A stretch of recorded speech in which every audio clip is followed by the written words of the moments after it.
Our story begins with an injured man in a street, who until recently seconds ago had been hit by a limousine. The man shouts that his leg is broken and asks the driver to give him money to recover. From the back a glass is lowered where a boy with purple circles, black hair and eyes in a suit asks him about how much money he wants. That boy was Hong Dolly, the son of the Hong family who had been sick since childhood and spent money in a silly way. The man to know this asks 100. The young Dolly emphasizes that although he likes to spend money, he must always do it through a real transaction. So he tells him that since the man wants to give him his damage to trade with him, now that he has already paid all the money, he must also honestly give him his damage, since everything must be a real transaction. So one of his guards hits the man with a bat and breaks his leg for real. After having done that, the limousine goes back on its way, and in the car the guard comments to him that, although his parents give him money every day in large amounts, he spent a lot and it would be good to find someone to help him invest it, giving him the reason. The boy is called Hong Dolly, or as he says,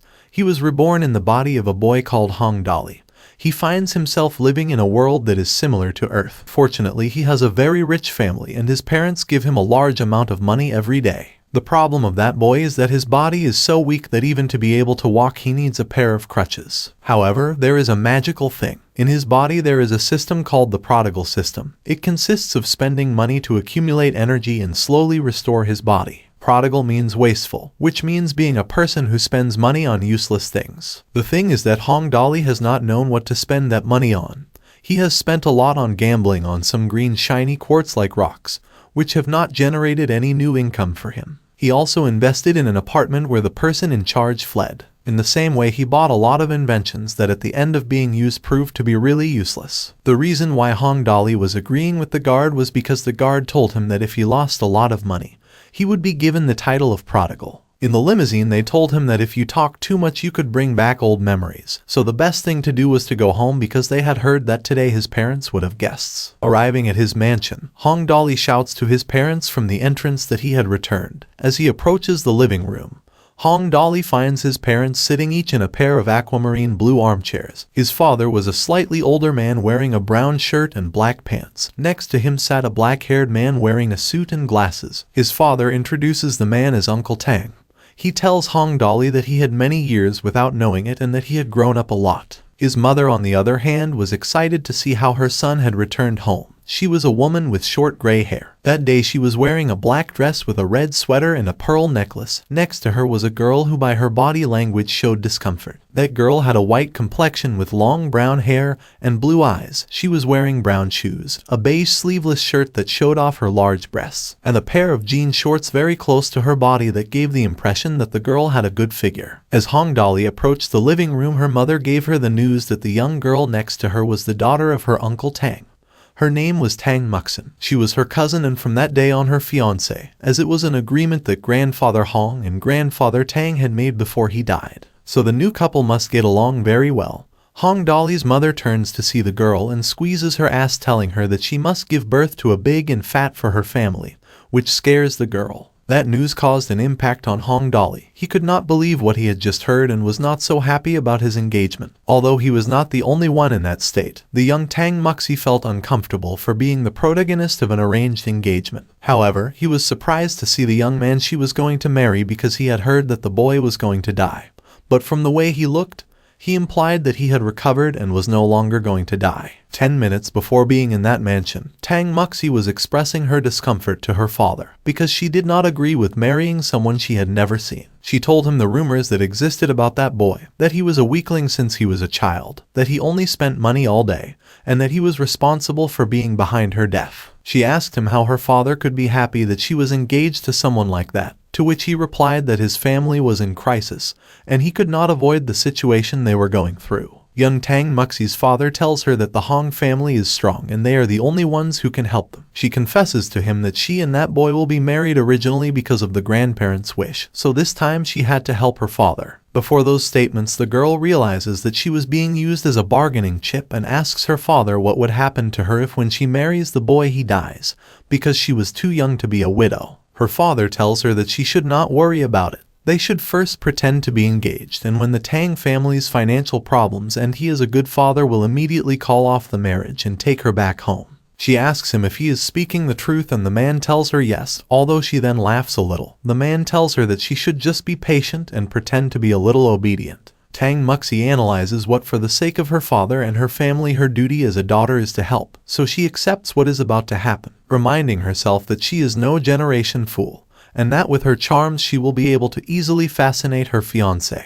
In the present, Hong Dali tells his mother that he is not interested in that girl, that he had only gone because he needed money because he had to go to play again. He thinks that it is better to invest money than to spend it on women, because investing money in them was not profitable at all. Faced with Hong Dali's hostile behavior, Tang Muxi thinks that she is not interested in him either and that he is a bastard who is only embarrassing her in public. So she gets up from the couch and tells her Aunt Lan that since young Master Hong shows no interest in her she had better leave, leaving her with her mouth open and thanking him for his hospitality. Dali's father and Hong Dali's father were shocked by what was happening. So Hong Dali's mother took matters into her own hands and told her son to give Tang Muxi a chance, since she was a good girl, and although he did not want to agree to the matter, he had no other choice because if he did not marry her, he would no longer receive money from his parents. Hong Dali accepts that statement and thinks that his fiancée will not be an easy woman, although she was already seducing him since he saw her. After hearing how Hong Dali accepts, Tang Muxi thinks that, although he doesn't know much about psychology, what had happened was enough to treat a second-generation person like him. Hong Dali's mother gives him 300,000 yuan for the new couple to go play and buy some gifts. Both leave the mansion and get into the limousine. Being inside, both remain silent. The young Dali watches his fiancée in silence and thinks about what had just happened. He thinks that if she would use his mother to pressure him, what he would do would be to bother her. He thinks that, although he knows where to buy jade, he also knows where you buy pots and antiques at a price that is considered a bargain,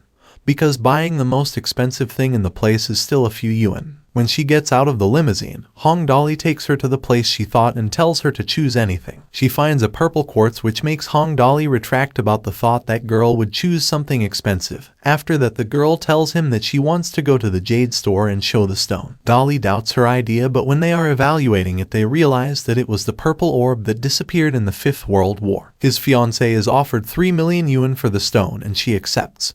Hong Dali realizes that his fiancée knew how to make money. Tang Muxi quickens her pace to be a few moments away from Hong Dali, but she remains static when she hears him call her wife and asks him to teach her how to earn a lot of money. She tells him not to call her that because it's weird and he wasn't even interested in her. He tells her he was just joking, but he was serious about earning money. Hong Dali tells Tang Muxi that if she helps him earn more money in the future, he will be responsible for all her expenses. She asks him if he is sure of what he was saying, and he tells her that he did not say anything strange, as he did not have the brains to earn money.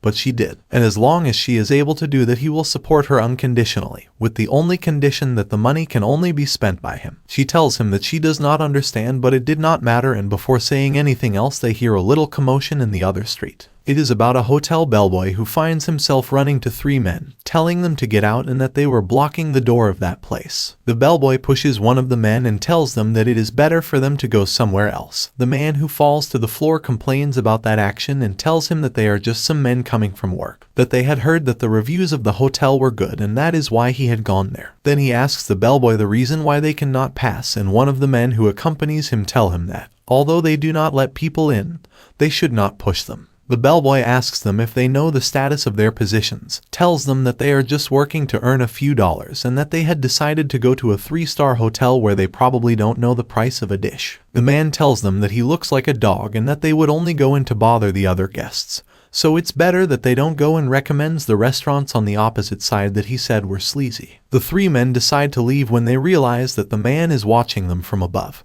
and they intend to go to eat at another store. The buttons yell at them not to go there again. They cross the street and arrive at a restaurant that looks spacious and decide to eat there. They meet a slightly older lady with pink hair and a long red dress who gives them the impression that she is the owner. The men ask her to cook for them and to bring them some beer. However, the lady tells them that they have come at an inopportune time as the store is already closing. The men ask her why, and she tells them that after the 3-star hotel opened, the owners of that place bought the best ingredients in the neighborhood every day, leaving only some leftovers, and even hired the best chefs in the area at a high price, leaving the small restaurants in the neighborhood out of business for a long time, confessing to them that even she was planning to sell her store. The men are annoyed by the story. One of them says that after hearing that, He is not surprised that the hotel manager is so arrogant, and another of the men says that he wishes the hotel would soon go bankrupt. The lady tells them that there is no way for them to go bankrupt, and then Hong Dolly appears and tells them that there is one. The three men and the lady turn to see him. Hong Dolly asks her how much she was selling her store for as he would buy it. She tells them that young men should not joke as that place had completely lost its popularity, but if he wanted it she was selling her store for $1 million. Hong Dolly gives him $3 million, telling him that $1 million was to buy his store and continue hiring all the hotel staff at a high price, but the rest of the money would be used to buy ingredients and eat for free in the store for the next 10 days. One of his guards appeared with a suitcase of money and asked him if he was sure about taking that decision, but a man from that group who was hungry asked him if the free food was true, to which Hong Dolly answered yes, because he had made a great offer for that restaurant. They could eat as much as they wanted, but they had to call more people to eat together because they would only have 10 days of free food. The men go in search of some companions and relatives, commenting that eating white rice was something exciting. The lady sends someone who works with her to cook because the business had reopened. That night, Hong Dolly was in a room meditating wearing only a pair of pants, but that moment was interrupted by a knock on his door telling him that Miss Tang Muxi was waiting for him downstairs. He gets dressed and goes downstairs to see her. He finds her sitting on a couch wearing a black robe, a black sweater and pink slippers while eating jello. He calls her wife and asks her about the reason for seeing him. He asks her if she wants to keep spending more money for the night. She asks him not to call her that and that the reason she sent for him was to tell him that she was going to school tomorrow, and she was curious to know what he would be doing. He asks her if she will really go to that place, to which she asks him if it is stupid because he also studied with her. But seeing his expression, she comments if he had forgotten where the school was, to which he responds that he will also attend. But in his mind he wonders if he had not abandoned the school because of the illness he had. She tells him that she will go to bed, and although she is not used to sleep in other people's house, she will do her best to rest as much as she can. While she turns over, Hong Dolly realizes that her pajamas fit her body very well, and that she was really beautiful, torturing his eyes because he had a very weak body. She says goodbye with a kiss, and he thinks that he must spend more money to be able to recover completely. The next day at school, they both got out of the limousine and became the center of attention. They listened as people commented on how Hong Dolly had returned to study. The prodigal son and the fool of the second generation was back in that place, and next to him was Tang Muxin. People wondered since when they got along so well, and how she could be with someone like him. As they approached the entrance, some boys were surprised to see Tang Muxi with him. One of them called the other boy as Master Liu Mingcheng, and then told him that he is chasing Tang Muxi. But now Hong Dolly is with her. That situation seems to be a way to see how the pig overcomes the tiger. After hearing that the young man from Mingcheng is furious, he is sitting in his orange car and calls the protagonist of those murmurs to go with him. He is a gray-haired, tall and muscular boy. Before she approaches, Hong Dolly asks his fiancée who that guy is, and she is stunned by the question. She tells him that he is the enemy of the Hong family. He is the eldest son of the Liu family. After hearing that, Hong Dolly thinks about how that guy could be his enemy, because in the previous life he would have bullied him. Muxin approaches the gray-haired young man and he tells her that he had been waiting for her before he could say anything else. Hong Dolly steps in the middle between Tang Muxi and Liu Mingcheng. This makes the Liu boy upset and he yells at Hong Dolly about how dare he stop him. He proceeds to tell him that he sought his humiliation, and with a great momentum he makes as if he was going to hit him. Before carrying out that action, Hong Dolly thinks about that boy's speed is fierce. If it was yesterday he would not be able to dodge him. But they were not in yesterday, so he dodges him. Because of the speed at which Liu was going to hit Hong Dolly, he falls into a trash can and starts yelling at his friends to help him out. When they manage to get him out, Louis has a banana peel on his head and garbage all over his uniform, besides coming out with a terrible smell, and his head down. The people around the school entrance begin to murmur about how he had fallen and how he deserved what had happened to him, as he was always bullying everyone. They also murmur about how Hong Dolly was not afraid of him and seems to be a new person. They even say he is more handsome than before. Liu approaches Hong Dolly and asks him about how he dares to humiliate him. He insults him and tells him that he feels like crushing him. But at that moment Hong Dolly falls to the ground, squeezing his chest and screaming in pain. Liu is frightened and says that he has not done anything to him, but Tang Muxi tells Liu that he is a vigorous and crazy young man. As he knows about how Hong's body is weak, he asks him if he wants to kill him, and Liu again says he has not done anything, that Hong is just pretending. While he is on the ground, Hong Dolly thinks that Tang Muxi is someone gentle who is speaking for him, and he did not expect that. The people around start to say that although Hong Dolly is a waste material, his family is very powerful, and if something were to happen to Hong Dolly, the Liu family would sacrifice Liu Mingcheng. Young Liu hears that as well as a comment that it would be a good show with some laughter. So he gets nervous and calls Dolly as his brother, asking if he can take him to the hospital. He approaches him and tells him that he knows he is pretending.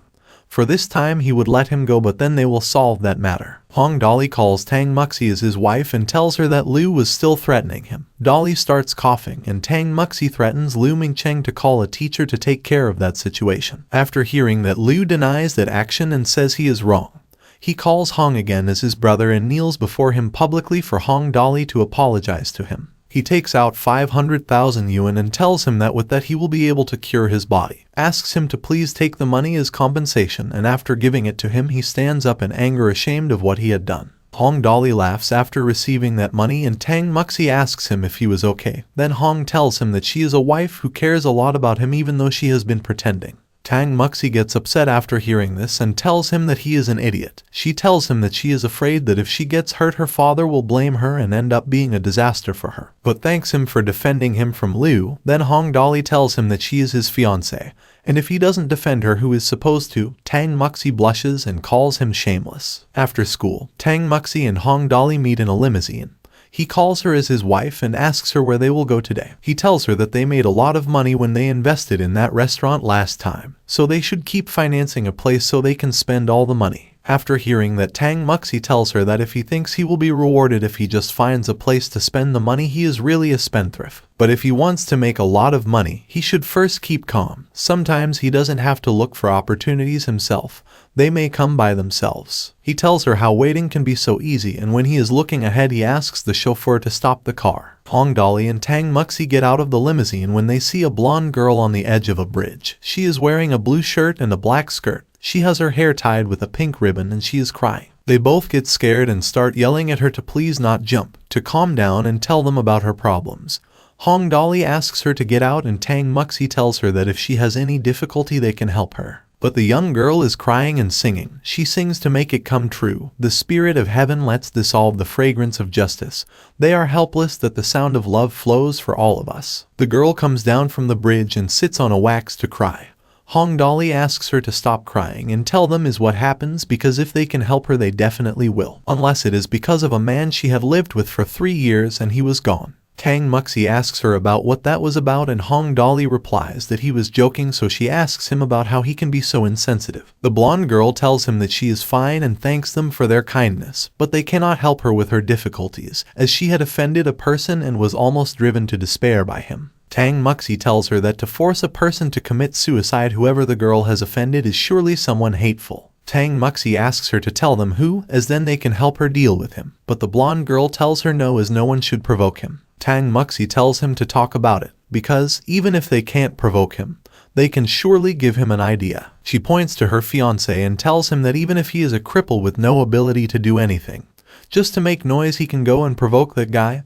Hong Dolly pales at these statements, but Tang Muxi laughs. The blonde girl tells them that her name is Lai Nianwei, that she is a little unknown 18-year-old singer and had formed a girl group called Chasing Girls with 2 other sisters. Tang Muxi and Hong Dolly are puzzled when they hear about the girl singing group. Lai Nianwei tells them that unfortunately it is nothing special. She had turned down a rude request from the boss, and the 3 of them had been completely marginalized. She tells them that even after 2 years, the album they had written was not available in capital, and due to the contract, they could not participate in other commercial activities, because if they did not attack the contract they would have to pay a large amount of money, so she could only do part-time jobs to earn money. However, her mother had exhausted her whole life to support her, and now she could not afford to see her doctor. Lai Nianwei tells that she feels like a waste, as she had dragged her family and teammates, so she had only gone to that bridge to relax, as what she loved most was singing. After hearing that, Hong Dolly asks Tang Muxi the reason why she was looking at him. Then she asks him about what he had in mind, and he says nothing. He just wanted to help her. Then she asks him if that was all, to which he replies yes. She asks him if he had a way to do it, and he says he didn't know how. Then she approaches him and tells him the idea she has, but he stops paying attention to her when Tang Muxi's perfume enters his nostrils and he loses himself in her charms.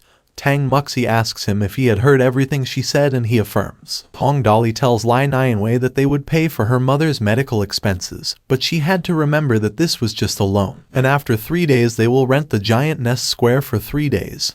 for her and her team to sing, as they will organize a big event, where at the end they would talk about paying their debts. The blonde girl is excited by what she had heard and tells him that she will bring her girls. 3 days later the event arrives, where the chasing girls perform to a full house. Many cries of love for them are heard, and backstage Tang Muxi asks Hong Dolly who were in the audience. He replies that they are people invited by the money, which is pure shouting to make atmosphere to what she asks if she did not like to be there. At the end of the concert the chasing girls approach Hong Dolly and Tang Muxin. They call them Master Dolly and Sister Muxin. The blonde girls group consisted of a girl with lilac hair and blue eyes, and another girl with brown hair and yellow eyes. They thank Master Dolly and Sister Muxi for helping them and make a small bow, which is interrupted when Tang Muxi tells them that sisters don't do that and that she became a big fan of them. Hong Dolly tells them that now that they are very famous on the internet, when they return they should be considered as popular stars, and Tang Muxin tells them that they should no longer be afraid. However, Lai Nianwei tells them that they no longer want to return, and the lilac-haired girl tells them that this boss would continue to hurt them. Lai Nianwei approaches Hong Dolly and asks him if he could help them again, as they wanted to join his company and be his artists. But he tells her that he doesn't have one, so he has no way to help her. Tang Muxin tells her that the issue of the company is simple. They should just buy one, but the main problem would be the original contract of the chasing girls. Then she asks Lai Nianwei when is the contract restriction, and she replies 30 million yuan. Hong Dolly is astonished at the amount of money it is, but thinks that with that money he could earn a lot of points. But as it is not a small sum, he is not sure that he will get that amount, so he could sell the restaurant. The next day, they go to the 3-star hotel to propose a deal to them. Tang Muxin asks her fiancé if he agrees to sell his restaurant to that hotel. He tells her that a restaurant can't make money faster than a group of singing girls, so he wouldn't mind selling it. He tells her that that hotel has been losing so much money for a long time that they must be worn out, and it is reasonable for him to sell it to the restaurant since they can get their good fortune back. Upon entering the hotel and proceeding to explain the proposal, the owners of that place tell Hong Dolly that their hotel is almost bankrupt because of them, because their customers have withdrawn their investments, so they have no income. They explain to him that they are about to sell it and that they can offer it to him if Hong Dolly gives them 3 million yuan. He accepts the proposal and becomes the new owner of the hotel. Being in the office, Hong Dolly realizes what he had done. They had gone mainly to sell the restaurant, and he wonders how he ended up buying a hotel. Upon hearing that, Tang Muxin calls him an idiot because he bought it without having thought it through. He tells him that he did not expect it to be so cheap, and before he can say anything else he is interrupted by a girl who calls him boss. The girl is blue-haired, has green eyes and wears glasses. She is dressed in a beige shirt tight to her body with a tight black button-down skirt, and high black boots that cover the bare of her legs as the skirt is short. Overall the girl had a great body, similar to Tang Muxi. The girl introduces herself as Luo Ziyoi and tells him that she is the secretary of the 3-star hotel. As Hong Dolly is now the new boss, she will proceed to explain the financial situation the hotel is in. It turns out that the hotel has lost 50 million yuan, which explains why it was sold so cheaply to Hong Dolly. After hearing that, Hong Dolly is in a state of shock, and once again Tang Muxi calls him an idiot. Hong Dolly thinks about how he has lost a lot of money and has to find a way to keep making money, so he asks his wife what she thinks of what was happening. She tells him that not only has he stopped making money, but he also has to pay debts, and immediately thinks of the chasing girls, how they can compensate them for the damages of his dismissal. Tang Muxin is upset and asks him not to ask her what to do, walking out of the office and leaving him alone. At nightfall, Hong Dolly is in a villa looking at an orange table with some scores. In that table is the profile of a boy, and a writing that says LV0. In the table has the virtues of strength with 46 points, speed with 50 points, reaction with 62 points, and health with 49 points. Hong Dolly thinks that, although things are not going well nowadays, with the money he has spent lately he has obtained enough points. He updates the table, and in each virtue 7 points have been added, and where before it said LV0 now it says LV1. A few days later, to the 3-star hotel arrive a letter of invitation to meet the boss of the chasing girls group. In Hong Dolly's office is Tang Muxi and Lu Ziyoi talking about how the boss of the girls is not willing to negotiate, and it is really difficult to get Hong Dolly to spend 30 million in full. To which Liu Xiaoyi tells him that the hotel has completely lost its popularity and is now unable to attract guests. It makes him keep losing money. Tang Muxi tells him that he used to think of running a 3-star hotel, but now it is better not to do so, as the huge loss will awaken the conscience. The situation is so difficult that Hong Dali does not even have enough money to compensate the girls. He tells them that this group of such is a super topic at that time and maybe the pinnacle in the entertainment industry.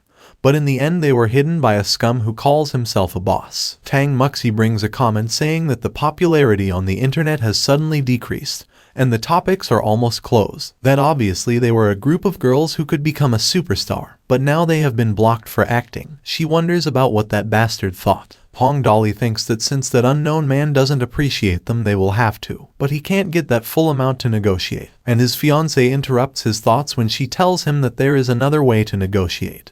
But first he will have to find the other party's black stuff before negotiating. At nightfall, Hong Dali is in his limousine in front of the Chasing Girls record label. His chauffeur asks him why they have come to that place late at night and also why they were with his mother's cat. He asks the man not to worry and not to bother him from that moment on.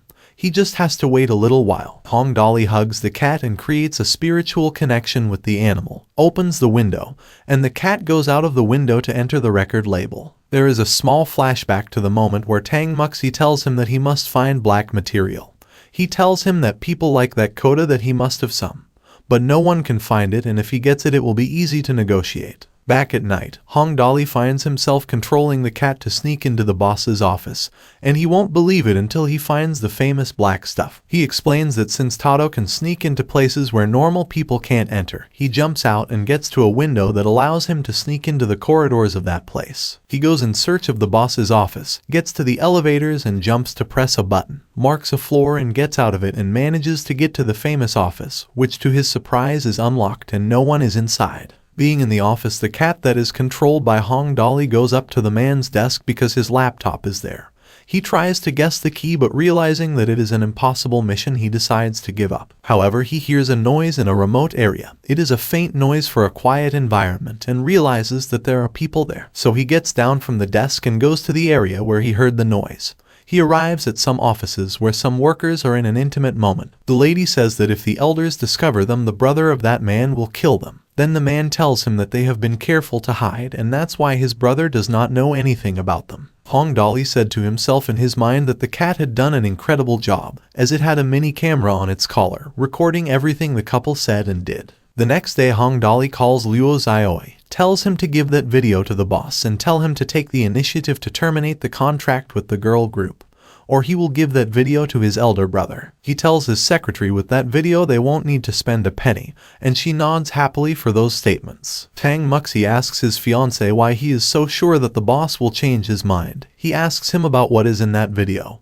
and if the other party can take the initiative to terminate the contract without charging a penny. Hong Dali tells him that it is a particularly wonderful video, and his fiancée asks him what it is about. Asks him to show it to her as she is curious, and Hong Dali tells her that if she calls him a husband he will tell her. Tang Muxi tells her that if it is something mystery she is no longer curious to see it by placing herself in a seductive position. Hong Dali tells him that that video is proof that he and his sister-in-law are having an affair in the company, and on the other hand, his older brother is a big brother in the industry and his strength is much better, so if he finds out that his brother has stolen his best, it is certain that he would skin him. Hearing that, Tang Muxi asks her fiancé how he got that evidence, and he tells her that he has his methods. A few hours later, the video reaches the head of the Chasing Girls. That man goes into a state of angry rage and asks the head of security about what security guards are supposed to do. He yells at him that he had spent a lot of money to hire him so that he would do nothing. The security chief tells him that they have bought the surveillance cameras and no one had entered except for a cat. The man is upset to hear that and tells him that a cat could sneak into his office, trying to turn on his computer and record a video of his privacy. No cat has those thoughts, and for saying that idiocy he ends up firing his entire security team. The man asks his assistant to burn the Chasing Girls contract and let them go, and to find out who wants to fuck with him because things won't stay that way. The Chasing Girls are finally released and are giving a show on the opening night of the hotel. There are many fireworks and many people. Among the comments of the people, Hong Dali and Tang Muxi managed to hear how the public loves the chasing girls, but also hear how many people only go for them and not to eat at the hotel, because there was a rumor that the hotel was complicated and even if they change the owner, people are not interested. Tang Muxi tells her fiancé that strategies don't seem to work. The former hotel had really lost its reputation and it was better to leave it as there was a possibility that they would not be able to restore their reputation. But Hong Dali tells her that it is difficult to raise a reputation but not to restore it, so she calls Luo Ziyoi and asks him to make a 3-day free banquet. Tang Muxi tells her fiancé that she is spending money again, and that in that hotel the ingredients were not only expensive, but also high-end, and that the chefs are also limited. Then asks him how he could endure a free 3-day banquet, to which he replies that he likes to spend money, and that no one had said that they must be living high-end ingredients. At the concert, a hotel attendant comes up while the chasing girls are resting and tells the public that if they are hungry they can enter the free banquet of the hotel that will be available for 3 days. Then they begin to comment that the other time several restaurants on that street had done the same strategy, and that probably the new owner of the hotel was the same as the owner of those restaurants. People began to get excited, but before entering the dining room appeared some super obese brothers named Fat Guo. If they did not like the food, the hotel worker who had announced the banquet invited the men in, assuring them of the rich food that awaited them on the premises, telling them to go to the backyard. When they arrived, there were several round food stands with many chefs. The man tells them that it was the last dish launched by them, a barbecue made of fresh ingredients and with an unlimited amount of beer. The people arrived at the tables and saw some sticks with a lot of meat, where the red, green, and yellow color of the food stood out. The brothers were the first to sit down to eat and said that if they did not like the barbecue they would destroy the place. When they began to eat and were delighted by how good the dishes tasted, they began to imagine themselves naked running through a field. To that level of happiness that dish took them, and by the faces they expressed they assured the people that they could eat with peace of mind.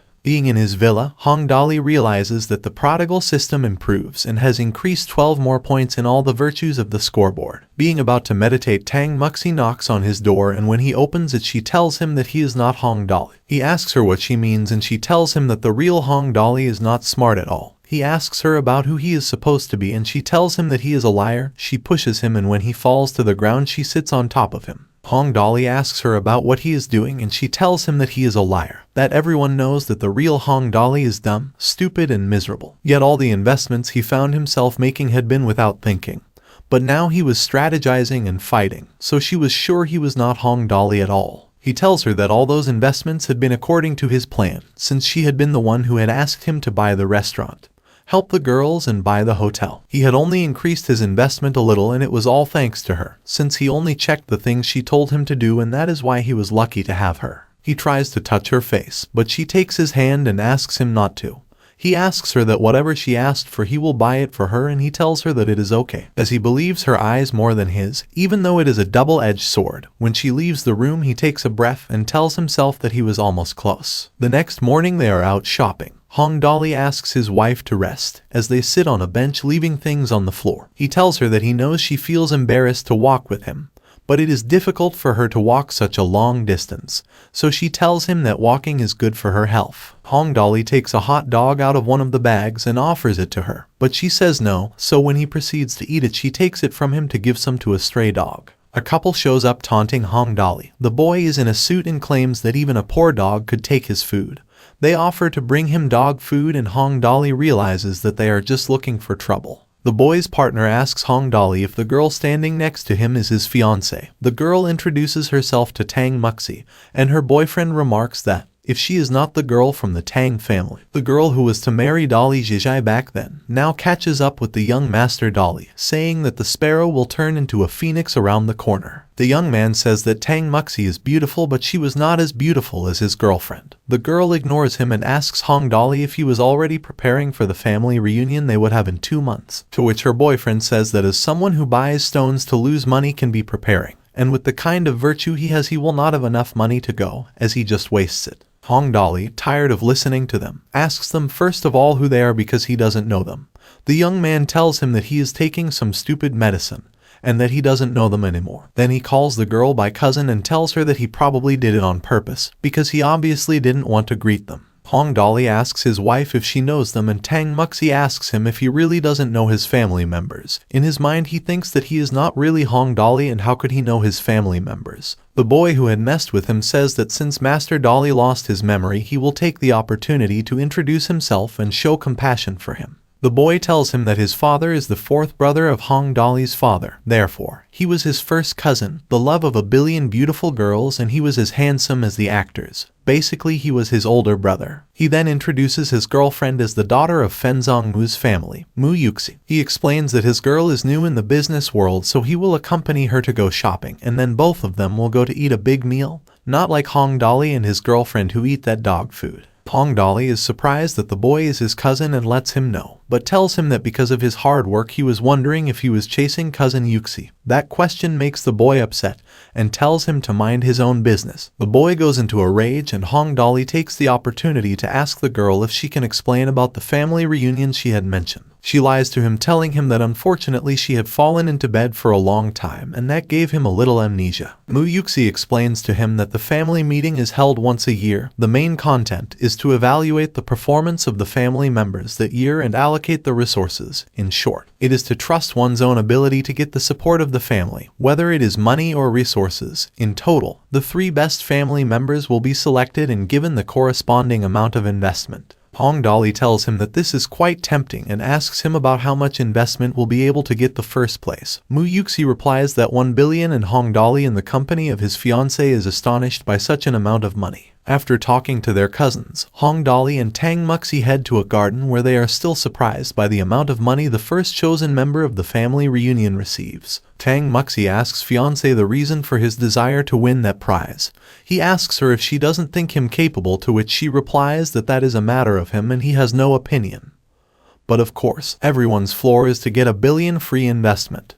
But the difficulty was beyond his reach, as Mu Yuxi was 7th last year. Then he asks her if he knows the strength it takes to get to 7th place. Tang Muxi explains that Mu Yuxi used his father's initial 20 million in seed funding to open 3 5-star hotels, 5 top private clubs, and 11 genre chains in just 2 years, with a total annual net profit of over 90 million. And yet, he only ranked 7th and failed to make it into the top 3, so he was unable to obtain further funding rewards. Hong Dolly, after hearing that, thinks about how difficult it is since he only has a few restaurants, a hotel, and a group of girls. Then he wonders when to win to be in the top 3. It was better to forget it because they only had 2 months to go and it was impossible to be in the top 3, so he tells his wife to follow his shopping plan. Before they start walking, they hear how the dog that Tang Muxi was feeding before was being locked up by a kennel. Tang Muxi asks one of the workers what they were doing, and he tells her that they have received a report that stray dogs bite people everywhere, so they had sent them to take care of the matter, and that, although it is unfortunate that they roam around, they will very big trouble if you hurt someone, so they can just catch them. Tang Muxi asks him what they will do with them afterwards, if they will take them to the stray dog adoption center, to which the man is puzzled and tells him that how can there be such a place in this world, because it takes a lot of money to adopt them, so there is no one who will pay. However, if they can find people to adopt them within a week, he can also take 1 or 2.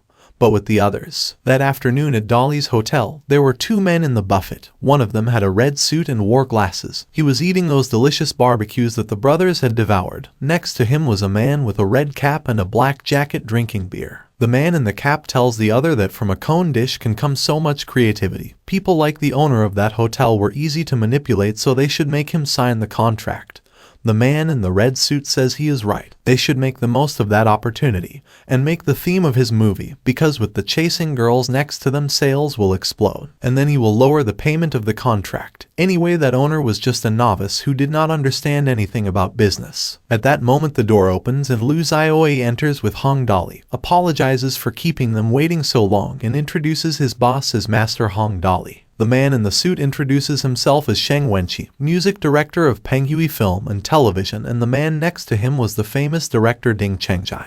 From the look the director gives Hong Dolly, he immediately thinks he is not a good guy, tells them that there is a lot of noise around him, and they ask him to please accompany him to his office. While they were there, Dolly asked them if they were there for the chasing girls to do the theme song for his movie. Shang Wenqi told him that they were preparing to shoot a movie called The Chaser of the Seeing, and the group's song was popular, so they could use it as the theme song for the movie and it would explode sales. Hong Dolly is given the script, and while he reads it he asks about the box office expectations for the film.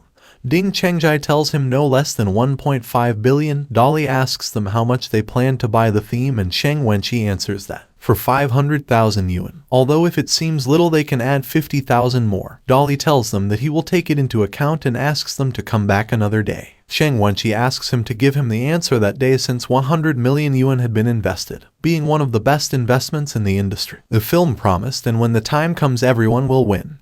He tells him that if he rejects that opportunity he will regret it, and showed how he did not trust his girls. Hong Dolly tells him that, if he trusted them but not those men, for having invested 1.5 billion at the box office with that kind of script the film would be a fraud. Ding Chengjai is offended by that comment and invites him to see all his works, because they had all been a success. He tells him that this group of girls had become popular because of his song and not because of him. Shang Wenqi asks his partner to calm down, but Hong Dolly interrupts him, saying all the negative things he has seen of those movies, and that is why he cannot allow the name of his girls to be sullied.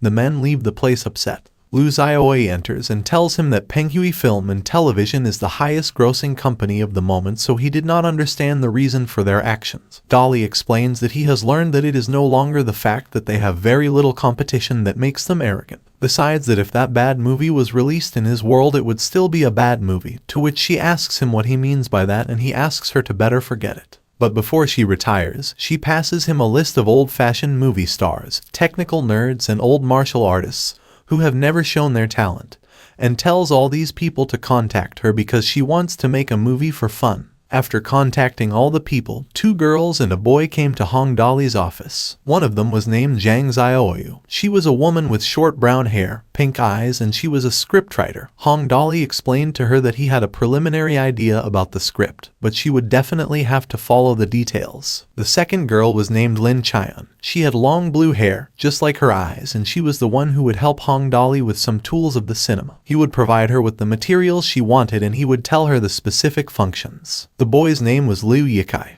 His hair was brown and his eyes were gray. Hong Dolly would give him a month to train his muscle lines and make them look better. The women and the boy accepted Hong Dolly's proposals. Now he only had to find an actress, and he decided on Lai Nianwei. When he proposed the deal, he told her that he wanted her to be his protagonist, and she was a little scared of the proposal because she only knew how to sing but not act. He told her that if she did not want to, she would have to tell her 2 companions because she had no one else to count on. She accepted the role and told him that she would tell her friends that the Master Dolly gave them the opportunity to play roles in the film he was directing. Somewhere in the city, while director Ding Chengjai is working, Shang Wenqi enters his office to tell him the news he just heard. He whispers what he heard, and Ding Chengjai is upset to hear how Hong Dolly was preparing a movie. Shang Wenqi tells him that Lai Nianwei will be his hostess, and that the boy who was a wastrel who did not understand anything now understands everything.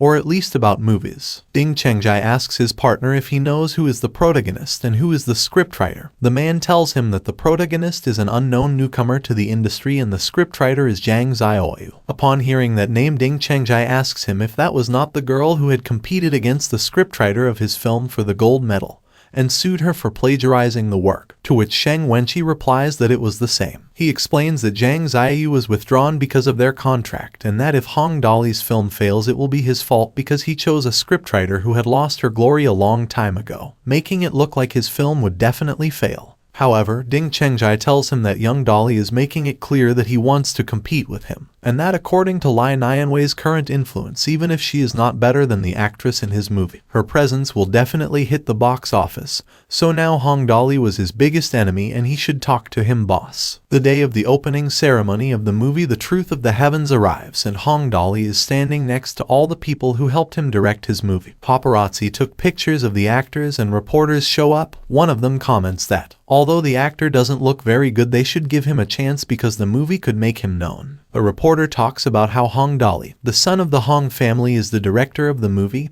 his first movie, and they talk about how next to him is his fiancée who looks like an actress, wearing a beautiful red dress that accentuates her perfect figure, and on the neckline has a little heart. While they are photographed, Tang Muxi and Hong Dali are having a little discussion, because she tells him if he is really sure to be the director because he only knows how to spend and it was better not to let Lai Nianwei's popularity fall. He says that nowadays an unknown director could become famous so he could also try. Then he asks her if she supports him and Tang Muxi says of course, but now they had a big opponent to face for the box office, so he should do something different. Even if he put all his efforts, they should still prepare mentally. Hong Dali tells him that even if he fails in that, it is not really a problem for him because he has hundreds of millions of inheritance. When they leave, Lu Xiaoyi stops his boss to tell him that the person in the Disneyland apartment intends to make an appointment with him to discuss cooperation matters. He asks her if it is about the vacant lot and she affirms. Then Hong Dali asks his secretary to be the one to talk to them. She asks him if he is sure about it and he tells her not to worry about it as he needs someone who can assist him, as she will be the CEO of that company in the future, so she has the authority to appear on his behalf when business matters are discussed. Lu Xiaoyi is excited to hear that and tells him that she will work very hard. Wei Qian appears with a small projector and tells him that he already has ready what he had asked for. Hong Dali gets excited after hearing that and asks him to go out to test it. His fiancée asks him why he is so excited and he tells her to go out so she can see it. Being in the courtyard, Lai Qian puts the projector on the floor and from that object comes out a monster that scares Tang Muxi. She sits on top of Hong Dali and he says that there is nothing to be afraid of because it is a monster projected by the apparatus on the floor. He begins to explain to her that what she has just seen is the holographic projection technology. He tells her that as long as the desired image is fixed, it can actually be projected like that, so with the help of this technology, her movies have become more realistic and unique. Tang Muxi is surprised by what she had just seen and heard. Hong Dali asks Lil Qian how many monsters he made and she says 3, to which he replies that they are enough and that he will give her $1 million for each one. Now the filming of the movie began. The day of filming arrives and the scene they are filming consists of an attack by the monsters that Lil Qian made to a city. The inhabitants run and ask for help but one of the monsters is fierce and attacks everything quickly. Out of nowhere appear the superheroes Chase Power and Blaster. Both superheroes wear black and gold suits and have toned bodies, according to how any child imagines superheroes. Chase Power pulls out a lightning whip to hit the monsters and Blaster some disintegrator blades.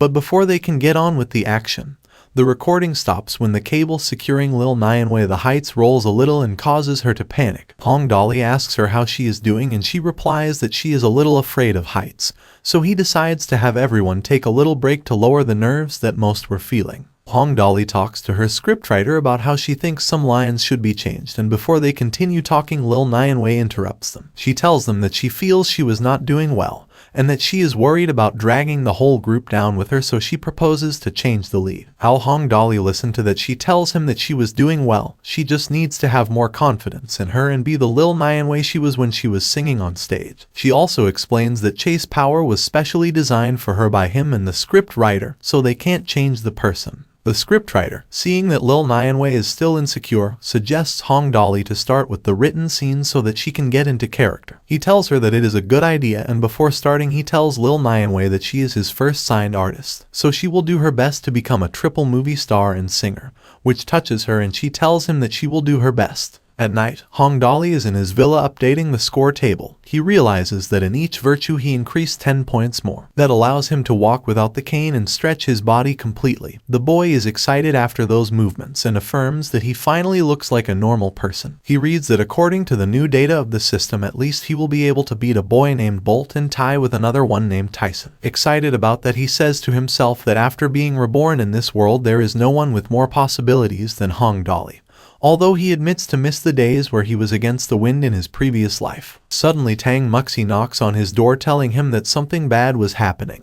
He takes robe and quickly puts it on as he was only in pants. When he opens the door his fiancée shows him with her tablet how an anonymous source has reported that Lai Nianwei was adopted by a rich man and she abortion abroad. Tang Muxi tells him that it is obvious that someone was doing that to smear Lil Nianwei and tarnish her reputation in addition to tarnishing her fiancé's movie. Tang Muxi asks him what they can do and he tells her to be the headwind. Tang Muxi starts to tell him what she reads, and when they mention a rich guy, Hong Dolly asks her if they were not alluding to him. She gets stressed and asks him how she can make jokes in that situation. She tells him that they should call the police because it is obvious that the people behind this anonymous source are Shang Wenqi and Ding Chengjai from Panhui Pictures, as they are the only ones who have a direct conflict of interest with them. Hong Dolly tells him that there is no point in calling the police and to pretend they haven't heard those rumors. Let people keep talking. His fiancée lets him know that she is furious about that idea that came out of his mouth. She asks him if he is serious and he says yes. As he lies down on his bed, Hong Dolly tells him to take care of calming Lai Nianwei down and let the movie keep rolling without worrying about the rest, as the more they talk about it on the internet the better it will be for them. Tang Maxi asked him what he meant when he said that it would be better for them. Then he told him that if they call the police they will only investigate and find out that some unknown media invented it. It was only a matter of time for the rumors to be clarified, apologize and end that situation. Even if he knew that it was Panhui Pictures, he could not do anything about it without direct evidence. So he would let them go on a little longer and finally the tide would turn against them. Until it hit them to the bottom, Hong Dolly snaps his fingers and says that this is the way they should go. In the course of the night, the internet is filled with nasty comments towards Lai Nianwei, where many regret that she has turned out to be like those people they hate. The news becomes so famous that to search for her you only had to type hashtag Lai Nianwei the forced abortion. Comments where people thought that she was an innocent person are so many, as well as comments about how disgusting it must be for her to be adopted by a rich man, that surely she had been used, and how disgusting it was to admire her. Finally, the comments where it is stated that her music will never be listened again are the most repetitive, and the ones that cause more noise. The next day on the film set of Ding's movie, Mr. Shang Wenqi approaches Ding Chengjai and tells him that Lai Nianwei's black footage is on the list of more searches, as well as how she is part of a movie that is surely messed up, to which Ding tells him that Mr. Long is very fast and will make Hong Dolly fall flat on his face. He states that the most important thing is that even if Lai Nianwei sues and wins, there will be no way to find out that Hui was the one who ordered him to do it, let alone them, to which Shang Wenqi comments that Hong Dolly brought this on himself for not behaving and laughing at them. Shang Wenqi tells Ding Chengjai that the name of his film is called Chasing Power, and that it was clearly an imitation of Chasing the Watching. If the internet continued to hate Lai Nianwei, Hong Dolly would have to abandon the filming and watch his investment go down the drain, or finish it and wait for the public to boycott it and fail at the box office. Ding Chengjai comments to him that a loser will always be a loser. Hong Dolly is not a good second generation and entered a field he does not understand, as it is not so easy to get involved in that world, so everything that was happening to him was a good lesson. While the men talk, Shang Wenqi watches as more of Lai Nianwei's black material appears on the internet. Something about how he touches a man at a concert, and how he doesn't pay for the food he eats in restaurants. Laughing, Shang Wenqi states that the wall was really falling down. A stone had raised 1,000 waves, and now they had to see how Hong Dolly would put an end to that situation. Hong Dolly tells her that she shouldn't do that because none of what was happening was her fault. He asks her if she trusts him, and she tells him that it was the young master who helped her when she was at her limit, so she trusted him blindly. Hong Dolly advises her to turn off her phone for the time being, move in with him for the night, and share a room with Tang Muxin. He tells her that he will make arrangements for his family so they are not exposed on the internet. Lai Nianwei should just trust him, let him take care of the situation and end the film, to which she agrees because she wants to do justice. Lai Nianwei leaves the room crying, and Luo Xiaoi enters telling him that he had discovered something, and Hong Dolly tells him to go make an appointment, to tell him that he wants to return something to him, as he was sure that he will respond to the invitation. At night, Hong Dolly is taken to the former record label of the Chasing Girls and decides to enter alone to that place, because he is interested in that place. When he enters, he finds many bullies and realizes that he is in an ambush. Before falling into the arms of the PROTA, a small flashback is made at the moment when the blonde girl arrives with the organization to that meeting. She realizes that the PROTA is already there. By his attire, she realizes that he is completely different from the others who are standing next to him. Even by his attire that is completely alien to the real world, she tells herself that this event is her last chance because Li Chang-suk had killed her older sister, who before dying had told her everything she had learned about the tutorial world. Although it was not information to die in her mind, everything she told him was recorded, including what she knew about the character Li Hoi, the only survivor of the Hell difficulty. She remembers that he published a lot of information for the newcomers about the traps, but the community treated him as a liar. She is shocked to see him and stares at him while a guy is talking to the boss. The POTRA notices her gaze and she wonders if he will know that she is the informant, and without a plan she decides to approach him, but she is attacked by the boss. From the perspective of the PROTA, he thinks that for a long time things have become complicated every time he stands out from the others and tries to solve problems. Every time he interferes, the problem becomes bigger and brings problems to the others. That's why he didn't want to be the leader of the team, although in that world it seems that he will never be alone. He comes out of his thoughts when he sees the purple-haired man making a fuss while coughing from a blow he threw while blinking. The man asks him, exalted and dramatizing pain, why he hits people for no reason. He tells him that this is not right, and the people behind him support him, giving different comments as insults to his person. The PROTA spreads his wings and tells them that if they don't like it they should go after him. He tells them they are cowards, and everyone around him is amazed at how majestic his wings are. Quickly, the purple-haired man tells him that there is a misunderstanding and that he can explain everything. He tells him that it won't be a bad story for him and asks him to give him 5 minutes. The man approaches and tries to hit him, but the PROTA quickly flies and dodges the blow, but hits him, telling him to think that it might increase his resistance to pain. The man tells his people to get rid of him, and a boy with a sword runs out to attack him. The PROTA grabs the hand the boy is holding the sword with and avoids his attack. He quickly pushes him and hears how the boy complains in pain. The POTRA thinks that the defense function of the system works on him. He comes out of his thoughts and jumps on top of the boy when he sees that there is another one with an axe waiting for him. The POTRA thinks that the strength of that boy is comparable to a goblin instructor, but his posture is a disaster, so he comes out of his thoughts and kicks him in the chest. He thinks that the system mitigates the impact, but that doesn't mean that it goes away completely, so he continues to hit him. When the man falls completely to the ground, the POTRA thinks that the defense of the system is not perfect. It thinks that it connected perfectly to the arms, internal organs, and neck bones. The system nullifies all attacks using swords and mitigates the impact of the blows. Because of the limitations, joint strikes and choking skills cannot be used for a long time, but aiming for a critical and instantaneous hit will connect an effective hit. Even if there is a quick regeneration, they will suffer pain for a brief moment. The PROTA comes out of his thoughts and realizes that Kim Min-hyuk and other players are surrounding the confederation of what he thinks are bastards. He wonders if they will be trying to stop them from running away and realizes that they thought fast. The PROTA thinks that even if they all run away, he is confident that he will capture them all, and comes out of his thoughts when he hears how someone tells him that his moves are good, besides asking him what skills he uses. He is approached by a man with long black hair, and the POTRA wonders who he is, as he thought he was a gambler. He hears Kim Min-hyuk shouting that the man is Myung Jin Chan, and the POTRA thinks of the normal 6th floor. The man tells the POTRA that he is not the only one with skills, and from his sword starts to come out a violet light. The POTRA tells him that if he was done talking to come over and play some more. The POTRA sees Myung Jin Chan approaching and wonders what skill is coming out of his sword. He wonders if it is a buff, and says to himself that maybe it has an instant acceleration effect like the goblin instructor. From the POTRA's sword a blue light starts to come out and the battle begins. The man throws his spear at him, and the POTRA tells him that he cannot rely on his spear in such an impatient way like that. He hits him in the belly with his sword and the man shrieks from the pain. The POTRA thinks to himself that the knife attacks in that place really do hurt, and asks the man about how he can throw his weapon at a time like that. He wonders if that thing will be one of the 5 players in the top and turns to see the leader of the organization.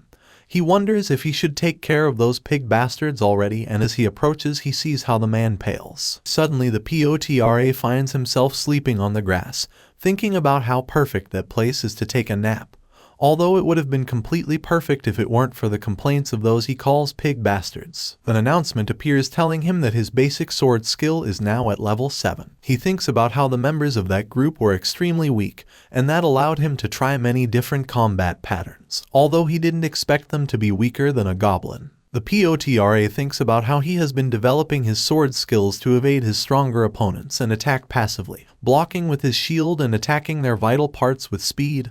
However, that time, as the guys were very weak, he was able to attack proactively using various methods, and thinks about how he feels like hitting them some more. But it won't be his turn for a while, and he sees how the people around him hit the members of the Confederation. There is a flashback where the POTRA thinks that Kim Min-hyuk made his move when he started to beat the members of the organization, rather than fighting together. That guy had used ropes to tie up the ones that the POTRA had knocked unconscious. He wondered when he had prepared the rope, for it seemed that he was planning to suppress them with his strength if anything happened. After all, the representative members of the Confederation were defeated. When PROTA was wondering what to do with them, the girl who had made eye contact with him appeared. Her name was Park Younga. She had big blue eyes, and as one of the victims, she was the one who leaked information to Kim Min-hyuk. The girl had suggested to the POTRA a way to neutralize the representative confederation.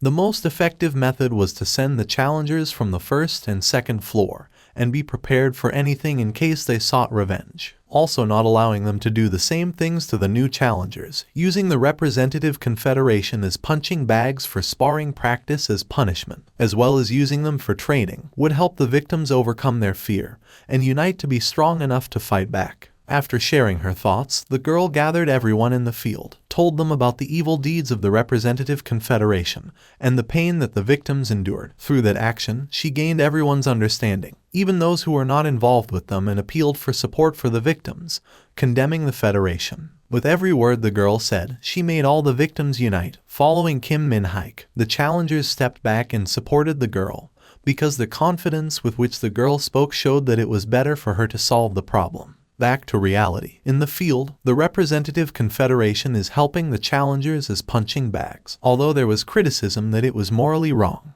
things ended up like this because there was no better solution than the one proposed by the girl. With nothing else to do, the POTRA thinks about 13 hours left until the end of the event. He thinks about whether he should take a nap, but his thoughts are interrupted when the girl tells him that he had worked hard. She sits next to him and they both remain silent for a long while. Cutting the moment, the PROTA tells him that it was an awkward moment and she apologizes for that. She thanks him on behalf of her older sister and the other victims, to which he quickly wonders about that girl's older sister. She tells him that she has something to tell him. The beginning of Park Younga's story contained everything. Even the event of that day, the story before the tutorial, inside the tutorial, and the death of her sister. Park Younga asks PROTA to please lend her his strength. She tells him that she is aware that asking for something like that is shameless, but she would definitely pay that debt. PROTA tells her that paying him back is not a problem and asks her if she wants him to train her. She tells him no. What she wants is his strength at that moment, and the somewhat confused PROTA asks if she wants him to get her fruits like in the manhwas. He remembers something and hands her a gun. He tells her that that is a magic tool that causes an explosion within a short range. He explains to her that it can only fire 5 rounds, but it has no user condition and is quite powerful. She asks him about how much, and the PROTA tells her that he doesn't know for sure as he has never used it, so she should use it sparingly. She thanks him and tells him that from now on she will live for the good of others. She will fight to protect others, and this is how she will pay her debt. The PROTA tells her that he thinks she is paying the wrong person. As he sees her walking away, he asks her where she is going, and she tells him that she is going to prove it. On another side of the field, the leader of the Confederation is tied up and receiving blows from some people. In pain, he thinks that they will see what will happen, but he sees how Park Younga approaches him with a gun and asks him what he has in his hand. The PROTA asks the girl what she intends to do, but does not receive an answer. The girl shoots in the air and the PROTA wonders what the girl is trying to do. He sees her take out a bottle of lubricant and smear some on her fingers. She grabs the man's face and sticks her fingers in his eyes, making him scream in pain, and in his right eye she buries her gun. The man screams in pain. Blood and foam come out of his eyes. She shoots him and the PROTA thinks of instant death. The girl, to prevent him from being cured by the system, blew his head off in an instant. She turns and starts walking. The PROTA gives him a disapproving look and she comments that that gun was quite useful. He thinks of her being crazy, and that it was surprising that there was someone crazier than him. Park Younga reappeared after taking revenge against his sister's enemy. Without any emotion or purpose, he raised his hand and made a statement. Guarding the laws and public order of the Korean servant, a civilian militia was born. 2 days had passed since the unification. At first, the 5th floor raid was supposed to be summed up immediately, but the POTRA had put their plans aside to help the founding of the militia. PROTA tells how numerous victims joined and became its members. Some had promised to work with Park Younga before the day of unification. Some were hostile against the girl's actions. But a large number of challengers found inspiration in the girl's Valentine and joined the militia. Kim Min-hyuk and PROTA are having a conversation. Kim tells him that the girl looks like Joan of Arc, and PROTA tells him that she looks more like a demon covered in blood. The players who destroyed the rep guild, including Kim and Potra, joined the militia, which established a number of rules and law and order required to ensure that the challengers have a minimum of safety and rights, which was not to protect the players or assailants, but the weak, the lower floor challengers, and for that purpose they worked on forming some foundational rules. The first rule decreed that assault was not allowed. The second rule decreed that rape was not allowed. The third rule decreed that robbery was not allowed. The fourth rule decreed that violating the freedom of others was not allowed. Some people objected, considering that breaking the rules would result in punishment, according to the internal rules of the civilian militia, but Park Yong-un's supporters went ahead. The discussions ended. 3 members of the representative guild were executed and the other members were put on probation to be observed. But due to executions by firearms and all kinds of violence at its peak, the minds of the remaining members were completely destroyed. That gave the Prota and his friends to understand that they should not worry about a rebellion. But a portion of the militia gave up on clearing the tutorial and were assigned to the second floor just in case anything happened. The Prota and his friends realized that it was necessary to guide the newcomers and give them an explanation of the rules. Kim Min-jaek would prepare the newcomers who would come during the next session, distribute notices and manuals among the community, and that's how things finally ended in the early morning of the next day. In another part of the tutorial, the Prota complains about some drops that fall on his hand. He thinks about the annoyance that it causes him and that this practical work did not fit him. The Potra is in a kind of vault and reaches the end where he sees an iron door. He realizes that it is the boss room of the 5th floor. He thinks about what skill with the sword he has climbed. So it was time to say goodbye to that floor. Although he was worried, he was confident in his abilities and had faith that he would do well. He opens the door and purple rays come out of it. At the end of the door he sees a green lizard person sitting on his back, with a brown panty, a cape of that color, and next to the animal there is a newt. The Prota gets a notification that the challenge will start in 30 seconds.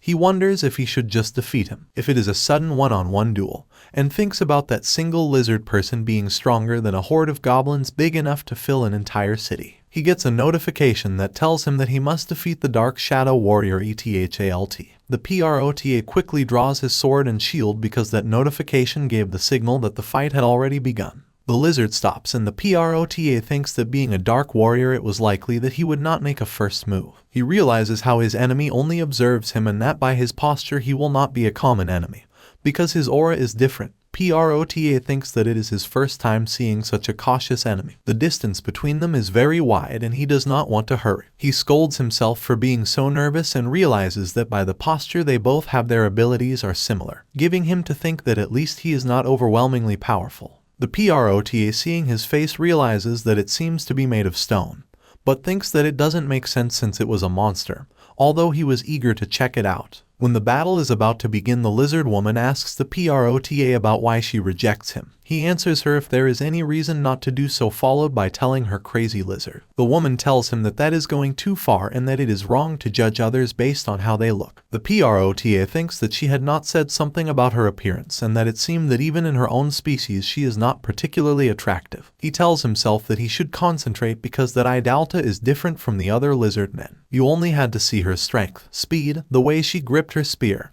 and the way she approached a fight. It was something completely different from what the Prota knew. The lizard woman, instead of rushing in aggressively like the other lizard men, she moved carefully and efficiently.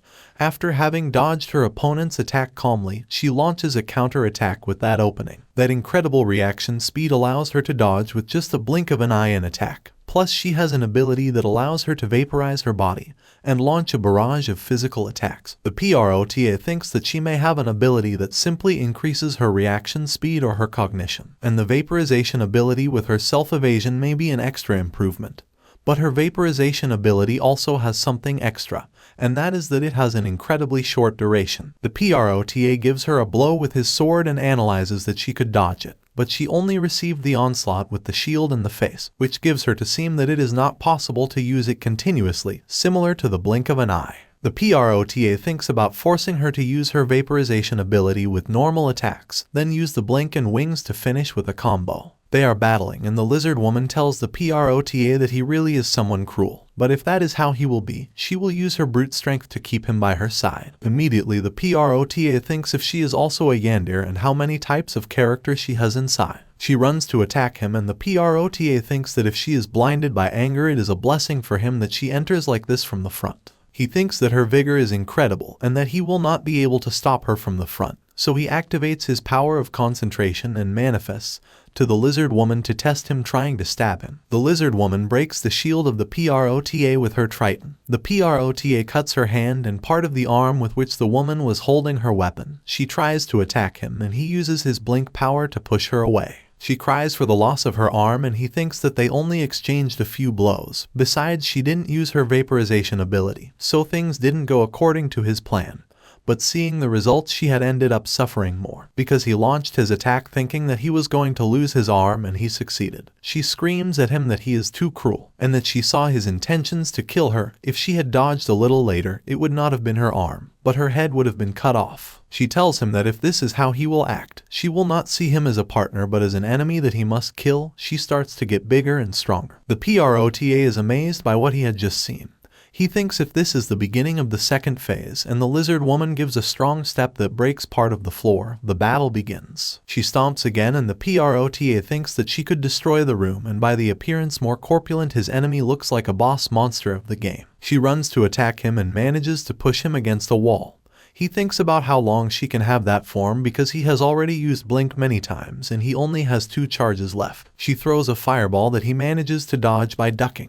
The prota runs out with his sword. From this comes out a blue energy and when he is close the lizard woman stabs it in his abs. He spreads his wings and she throws a fireball towards them. The prota thinks he could die but he does not give up and draws a great inner strength that allows him to fly high. Back on the ground he comments to his enemy how strong he is. She tells him if he had come this far to change his mind and he asks her to give him some time. The lizard woman asks him what he means by give him time.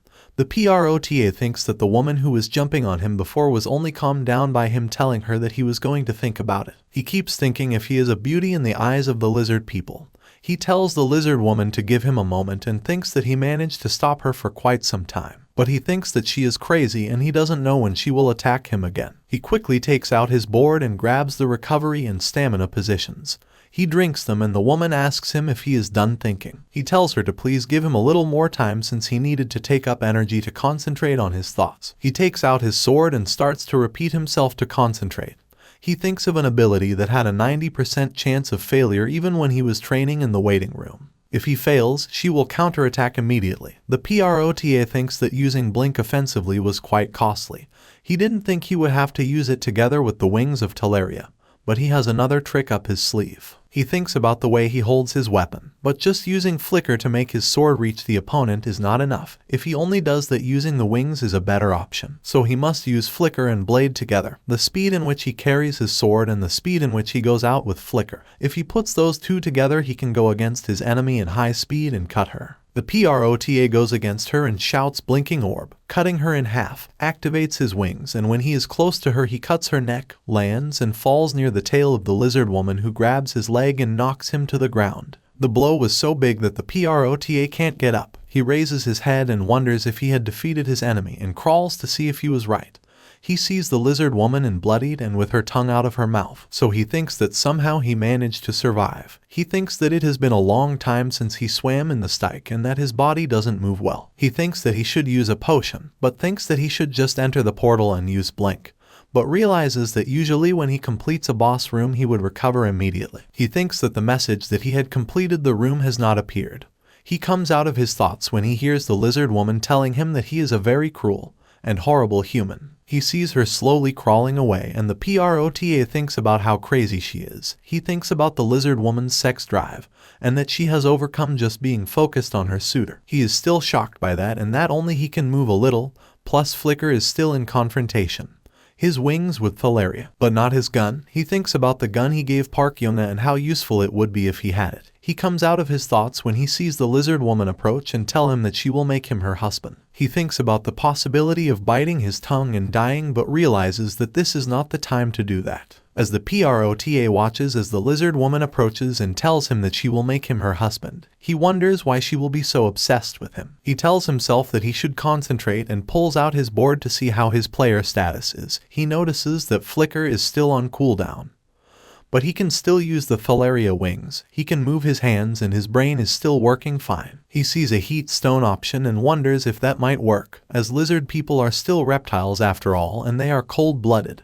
He thinks about reptiles being extremely weak to temperature changes, so he pulls the stone off the board and yells at the lizard woman to get close to him if she can, as he will shove the fireball down her throat. She keeps approaching him and comments that her husband will do it. He tells her that she is annoying and being on the verge of death she wonders how that is the only thing she can say. That makes her upset. She raises her hand and slams it on the ground. She stands still and the prota thinks about how she stopped moving.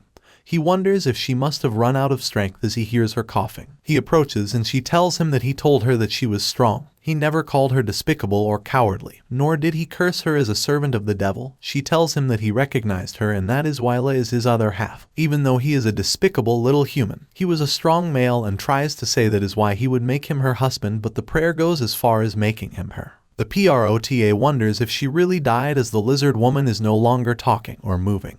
He thinks about how she was getting scared and she wakes up telling him he is an idiot. He asks her if he was ever rejected by his kind. She tells him that, with a strange ability, the defensive nature that was long ago removed from a lizard man's instincts and sadness. The prota asks him if that is why she was happy when he said something good to her. He tells her that he feels a small taste of bittersweetness and guilt. But even if she had some kind of sad story, they were destined to kill each other. He apologizes and into her mouth he puts the heat stone he had been hiding in his hand.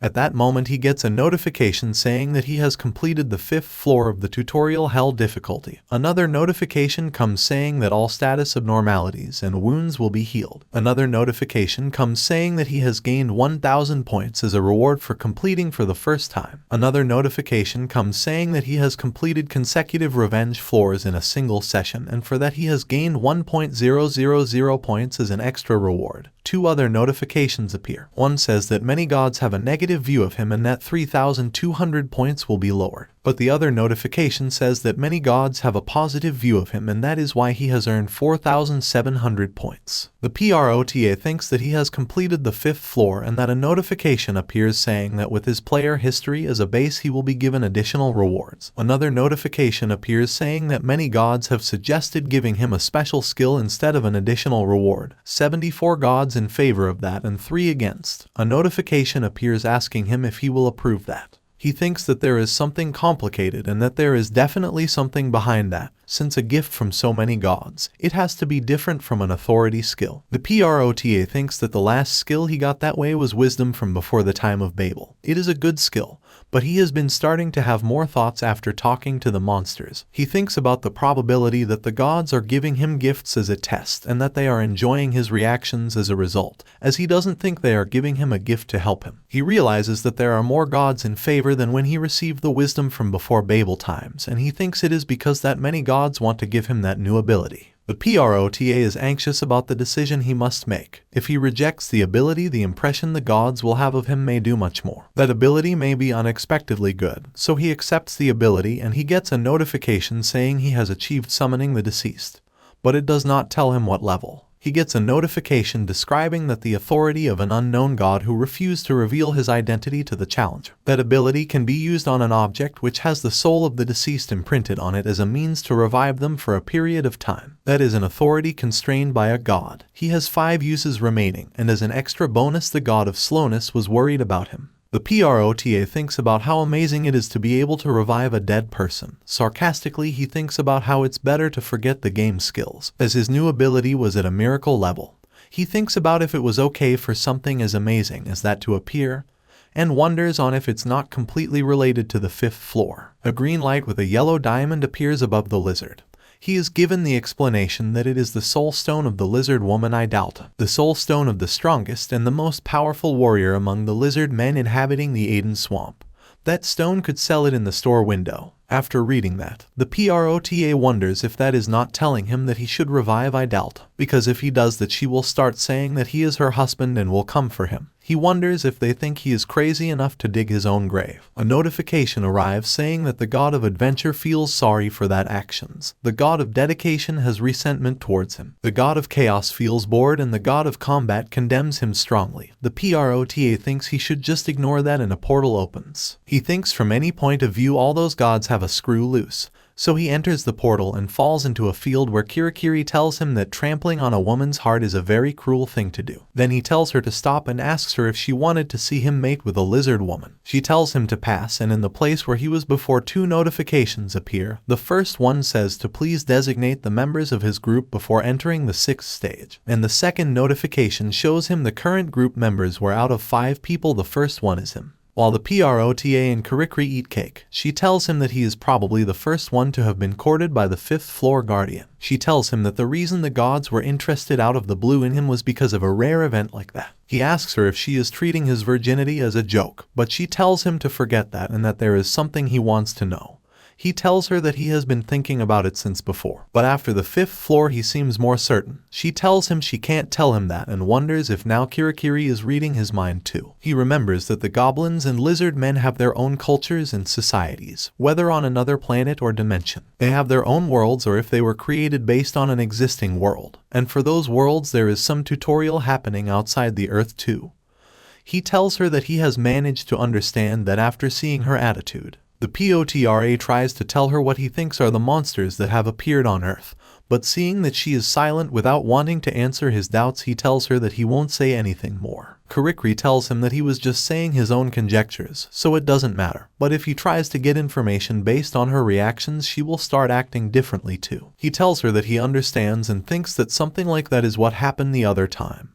He remembers when he asked her what happened to the people who died there and she didn't answer him, but changed her expression. He thinks that she should have warned him on the extra level, out of her good intention. He thinks that Kirikiri will always give him information that will help him, and trying to take advantage of a child's good intention is not good, so he apologizes to her. When they finish eating, they get up from the table and Kirikiri sees how the prota goes to a doorway. She asks him why he doesn't think about it a little longer, and he asks her if she was talking seriously. She tells him that she will never know if Idalta can become a good partner and tries to tell him a negotiation that he could make with her if he tries to convince her. But the prota interrupts her, telling her that he has no interest in negotiating with her. He tells her that getting her to calm down is impossible in the first place. So he tells her that he will go and buy an item next time after getting some points. He tells himself about changing his shield for a better one, but he doesn't have enough points to do so. So he will have to get over the 6th floor and get more points. Kirikiri tells him to at least buy a potion. He tells her he has enough and she tells him she doesn't think he has enough. She asks him if he will need many items on the 6th floor and ends up using the remaining points to buy more items.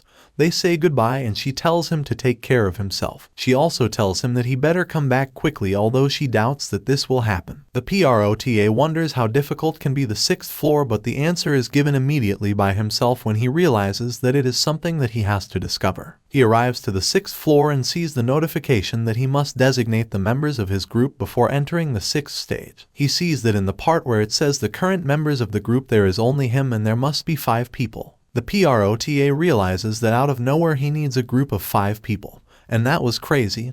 He wonders where he will get people to put it together. Forming a group with a challenger of a different skill level would be impossible, and would only be possible with a challenger from the 6th floor in a difficulty of hell. The prota tells the system that he is unique in the hell difficulty to begin with, and that, although the system has no conscience, that situation is being too much. Sarcastically, he asks the board if he really thought that 5 people will survive to the 6th floor of hell. It was a mistake in an obvious way, and asks him if that was designed by the gods, since they are the only crazy ones who watch what the challengers do and talk about it all day long. The prota, what was he supposed to expect from them? And into his mind comes the memory of Idalta, that he can revive her, but he refuses to do that, and in that comes a notification that the god of adventure was disappointed in him. The prota tells the board to shut up and asks him if he watches it all day or what. He imagines the god of adventure as a fat old bald man with a white blanket, and that he was surely a lewd person. A notification pops up telling him that the god of adventure has been very surprised and he is shocked by his thoughts. The prota wonders what he is supposed to do about his fate at that point in the tutorial, as he is the one who is to blame for choosing the hell difficulty without thinking about it too. He remembers there was a case where a co-opus player would appear on the 6th floor on the hard difficulty. He thinks about the fact that group play was affected by so many challengers. There are people who worked hard to get there, and some people started discussing weapon or growth decisions. But still everyone died on the 1st floor, so the PROTA didn't understand how come he needed a group there. The members board keeps appearing there, and below is a button where it tells him whether he will enter yes or no. The PROTA thinks that the option to enter alone is a good thing, but he will have to do the work of 5 people and complete it by himself. He falls that it is an easy thing to say, but he is in the difficulty of hell, and doing the work of 5 men would not be easy at all. He thinks that if there were other challengers he could not compare himself with them, as he would definitely be above average,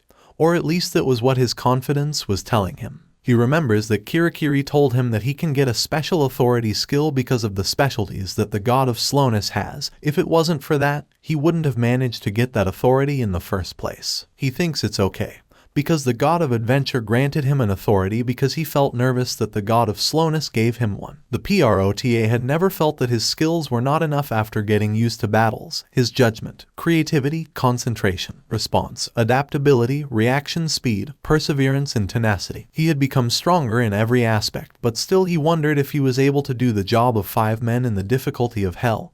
He thinks to test it and presses the button that if he entered, he falls into a room where there is a small fire and a notice welcoming him to the 6th floor. Being in the room, the PROTA quickly details that there is a bonfire and 2 portals. He deduces that one must be to return to the waiting room, and in the other there is a notification asking him if he wants to challenge the test set. He remembers that he had heard in the community that there was a floor like this. They said that the whole floor was connected to a single test. That place was the one they called Bonfire Room. It is a space for team members to meet and discuss tactics to challenge that scenario. Many were interested in that place due to the fact that it was a safe area, and also had a magical campfire. Something especially interesting was the campfire fire, which would never spread or go out. Plus it also does not produce smoke. The PROTA remembers that they said you could even cook if you bought the ingredients from the store menu. There was even a challenger who wanted to stay and live in the campfire room. The PROTA wonders if he should cook something, but tells himself that this is not the time for that and that he'd better cook the next time he's there. He decides to enter the portal where the notification is asking him if he wants to challenge the test set, and he presses the yes button. He falls into a corridor and thinks he is on the 6th floor, although it looks very similar to the corridor on the 1st floor. He walks and realizes that instead of a portal there is a stone door, which has a notification telling him that he cannot leave, and wonders how that door is the exit. At that moment a notification arrives telling him that the test on the 6th floor has already started, and when he approaches he sees another notification of this one written the explanation of that test. Read that 50 years ago, since the cursed priests of the Bahar Church were chased from the pantheon, the church was a cult that revived the dead and turned souls into evil spirits, including Kijas. There were 16 priests. The persecuted ones were able to escape the hunt from the pantheon by taking refuge there, in the center of the White Mountains. The center of the White Mountains was once known as New World in the past. It is said to be a place where a god resided. The priests of the Bahar Church were trying to use the divinity fragments to plunge the continent into nightmares. The PROTA reads a message that says, "O brave warriors, until the holy knights of the pantheon arrive, you are the only ones who can stop them." As he finishes reading it, he thinks about how the brave warriors takes away all the seriousness and makes it sound ridiculous. A notice appears with the conditions to achieve success. The first one says that until the order of the holy knights arrives, the forces of death must be prevented from escaping from the White Mountains. The second one says that the forces of death must be overthrown and the 16 priests must be disposed of. The PROTA tells himself that he must only prevent the forces of death from reaching the stone door. He wonders if he must kill them all, including the priests. He stops thinking when many skeletons appear with capes, skirts, and swords marching at the same pace. The PROTA is surprised by the number of skeletons he sees and realizes that for their march to sound so loud there must be many of them. The PROTA thinks that they do not look very strong as individual opponents, and that if he makes good use of that narrow corridor there would not be too much danger. Although there were many skeletons, he thinks that if the priests are necromancers, then the creation of those skeletons will not stop and they will keep coming one after another. The PROTA thinks that he will have to take care of those guys at a rate of speed exponentially faster than the rate of creation of skeletons. The PROTA remembers why Kirakiri told him that it would take him more time to return and thinks that no doubt that level is above his estimated level to pass for sure. He thinks that the biggest problems will be his stamina and his speed to be able to take care of those skeletons. Besides not being able to clear this for the 3rd session in 2 days, and it could even take him until the 5th session. He spreads his wings as he thinks that because of his size with them he will be able to block the corridor. There will not be a way for them to continue their march towards the stone door. The skeletons are approaching and he is hitting them until he realizes that their weak points are their skulls. If the skulls are not destroyed, they continue moving. He also realizes that some skeletons are well equipped with helmets and carved armor. He deduces that those are the commanders, and out of nowhere appear more skeletons with red cloaks and red eyes. The PROTA goes backwards until he reaches the door. He falls into despair when he sees the point he was taken to, and that no matter how many skeletons he kills, they keep coming one after another without end. Even if he wants to kill the priests, so far he had seen no trace of them. After 2 days of constant fighting, the raid to the 6th floor ended as a failure. There is a pause in the story, and the PROTA is in a room where there is an egg in the center of a pillow that has a glass capsule around it. There are wires connected to that capsule, and around it sounds a melody. When he finishes wiping the capsule, the PROTA comments that he had already finished with the preparations, that he must do other things and needs more time. But if he keeps an eye on the egg, the dragon egg will hatch. Everything was already prepared for after it hatches. The first thing he will do is bathe it in elixir and give it the blessing that will give it a variety of stamina abilities. The dragon will drink diluted elixir and eat ground spiritual byproducts and large worms. The PROTA already had the giant mixer ready for the baby's food. Once it grows up a little, he will give it fairy larvae, because he had learned about magic, and in case the dragon is born and does not accept him as a father. He says that he has already prepared the dragon's heart so it will not feel uncomfortable because of its appearance. Thanks to a person, he was able to learn a lot about reptiles. Suddenly he gets a call from Kim Min Hyuk, and when he answers he tells him that he is calling him to say goodbye before he leaves. PROTA tells him that he thought he was just going to be locked up living there, and that he will finally leave. His friend replies that he plans to go out and live a quiet life, to which PROTA replies that he is sure he will make it. His friend tells him that he doesn't think PROTA is going to be running around killing the monsters that appeared on Earth, the Korean server that adopted one of the strongest alarm clocks. PROTA had been one of the pioneers of that server. PROTA asks him that if he were to stay in Korea he would receive some kind of national merit, as he would have a say in political matters too, so they might not let him live a quiet life. The PROTA tells him that, if there was ever a day of the big conference, he would have gone to greet him in person before he left, and his friend replies that he was sick of the big conference, to which the POTRA tells him that he has forgotten that at first it was a pretty fun event. And his friend tells him that it was because he wasn't doing any work, unlike him who had to work very hard. He tells him that he was just standing in a corner hurting himself to raise his resistances, but somehow he did help a lot. The PROTA tells him that it looks like the conference would happen again very soon, and his friend asks him if he was serious. The PROTA asks him if he did not know, and his friend replies that it has been a long time since he stopped managing the civil militia. He asks him if Park Young knows about the meeting, and the PROTA tells him that he thinks so. His friend tells him that by that answer he thinks the meeting will not happen, as the big conference only happens when there is a serious problem in the tutorial. If the information about the big conference was leaked, the civilian militia should be on the move, as Park Young likes to nip problems in the bud. PROTA tells him that then the next big conference will happen sometime after she completes the tutorial. His friend laughs and asks him if anything has changed between him and Park Young. PROTA tells him that things are still the same and asks him why he is curious. His friend tells him that he thought it was time for them to get along, and PROTA tells him that nothing will change as long as he stays locked up where he is. His friend tells him that, if he leaves, the only person he will be able to talk comfortably with Park Young is him, and that he should help her. The PROTA tells him that now he should be worrying about other people, and his friend tells him that he shouldn't behave like that. He still thinks that the girl likes him. The POTRA tells him that he probably said the same thing to the girl, and his friend says no. Then the PROTA tells him that he will send her a message and check. He asks him if that was okay and his friend says that he should do whatever he wants. At that his friend asks him if he really asked her because she was cursing him and tells him that there are some lines that he should not cross because it seems that he has no common sense. The PROTA laughs and his friend asks him what is funny.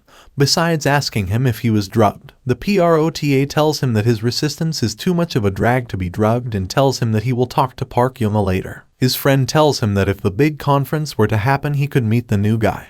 He asks him if he is still on the 6th floor and the PROTA tells him yes. His friend asks him if he was not excited and he tells him that he should not be that excited as there are not many that made it that far. His friend tells him that he should not be that tough as the guy looks like he is good, to which the PROTA replies that no one is as good as he is. His friend tells him that he is really strong but that the new guy looked very compromising and asks him if he thinks that a rookie can overcome the 6th floor. The PROTA tells him that being an archer they might not make it, but if they are given some objects they might, since the first 10 floors can be overcome with the right equipment. If they were lucky they could get to the 30v0 floor like the Americans. His friend asks him how strong he was and the PROTA asks him why he wants to know. He tells him that when he leaves many people will ask him. He asks him again how strong he is compared to a G-rank monster. In the real world people have ranks of monsters to classify them. In the beginning it was from A to F, S was added recently, and G after that. G-rank monster is a nationwide threat and there are 4 G-rank monsters currently on Earth. Once a G-rank claims their territory they don't go away. A G-rank monster named Oklara took over New York. Then the United States confronted him. At that time the strongest awakened armies in the world were mobilized. They defeated Oklara in the end. But there were casualties, including half of the most powerful awakened in the world. Those were the things that were heard from the new ones in the tutorial. Those who were there from the beginning have never seen such monsters. PROTA tells him that based on the information he has about those monsters he thinks it is enough. His friend thanks him for such a simple answer that feels like he has heard it before. They both laugh and end up talking about the past, from the time they met, the hardships and the funny moments they had lived together. The PROTA tells that he met Kim Min-hyuk a few times during the big conference. But those moments are precious memories for him, since he had been alone in the hardship of hell for all that time. He was one of his few friends and family. Even if his friend leaves it doesn't change the fact that he can't see him, it just means that he won't be able to contact him through messages. His friend says goodbye telling him that he will leave first and see him outside. But for the PROTA that felt like a goodbye forever. He asks him to greet the people outside for him and thinks that he should leave too. He thinks that he was getting worried and leaves a note that says greet Kirikiri for me. Back to reality. The PROTA wakes up from a dream in which he had fallen. Around him there are some marble walls like from Olympus and he realizes that he had had his first defeat. He had failed to complete the 6th floor and at the same time, he finished round 3. The 4th round had started and the PROTA wanted to try again. But the chances of completing it were low. He thinks that he had experienced death countless times from the 2nd floor but he had never felt so defeated as that time. He thinks about how possible it is to complete it, how it is similar to the time he wanted to retire, when he had lost his cousin's skills, that is, when he was at his best, his most powerful stage and all for losing to a novice player. He thinks that when he returned to that place he regained his main ability, but now his weak back, neck pain and slow reflexes had returned to how he was in his prime. He had become a superhuman as he leveled up, but now he had lost. The PROTA was in a complete defeat. The newly arrived people in the tutorial came with news, and that was that the Chungcheong region of Korea was completely destroyed. All the people in the tutorial and the PROTA were shocked after hearing that news. The challengers were troubled by the news that the new ones brought. Chungcheong had been destroyed, but the areas outside that zone were doing well. Perhaps because things were going relatively well in Korea, according to the news. It seems that they had placed defense lines in the north and south of Chungcheong to prevent the monsters from spreading out of the city. That was not enough to give calm to anyone, but to hear that Korea was relatively well, it was certain that other countries were out of danger. In the 4th session there was an uproar in the tutorial. When the session started, Park Young started a war against the old Rep Guild members. The reason why there were signs that they were becoming active again. The PROTA tells himself that he didn't think they would have anything in mind after seeing something so horrible on the day of the big conference and also since the civilian militia is still active. The war had ended quickly. According to what PROTA had heard, 8 people were purged and Park Young-a had personally blown the brains out of one of them. By that action, the issue of whether she would continue to lead the civil militia became a hotly debated topic. PROTA didn't know what to think, as she could become a brutal killer or a judge acting purely for justice. He thought that as long as she didn't cross the line, he shouldn't meddle. What he did know is that if things became serious, a big conference day would have to start. The PROTA thinks that, if one day of the big conference ends up happening because of her, he will just have to do exactly the same thing he did last time. Think about that. Kim Min-hyuk has also been keeping busy helping new people adjust faster. He created a guide and shared it with most of the community. He also created a system of gifts and exchanges using the auction window. The rule is that any items that cost 7 or 77 points are for individuals, so you should not bid on them. It is a simple rule, but very effective. Helping newcomers is a fact, but it will motivate exchanges between people as well. Until now, the auction window was mainly used for rankers to sell items they don't need cheaply. There wasn't much being traded most of the time. Since there were not enough points, they had to be auctioned at low prices. While Park Young was becoming more alert to crimes, Kim Min-hyuk was working to develop an environment where people could communicate easily. He wanted to establish a society and culture in the tutorial. He wanted to make it a pleasant place for people in every way he could. Instead of the few people on the 100th floor, he said that it is more important to concentrate on the environment around the people who will be on the lower floors. According to PROTA, that thought was not wrong because many people were left behind. A way for weak people was the answer that Kim Min-hyuk found. In the past few days, PROTA had not been playing alone. He had his own job. As the 4th session began, the rookies had reached hell difficulty. One had chosen the wrong option while drunk and the other had just waved his hand in the air as if it meant nothing, which seemed stupid to the PROTA, as he thought that his companions in the first session had chosen that level by choice.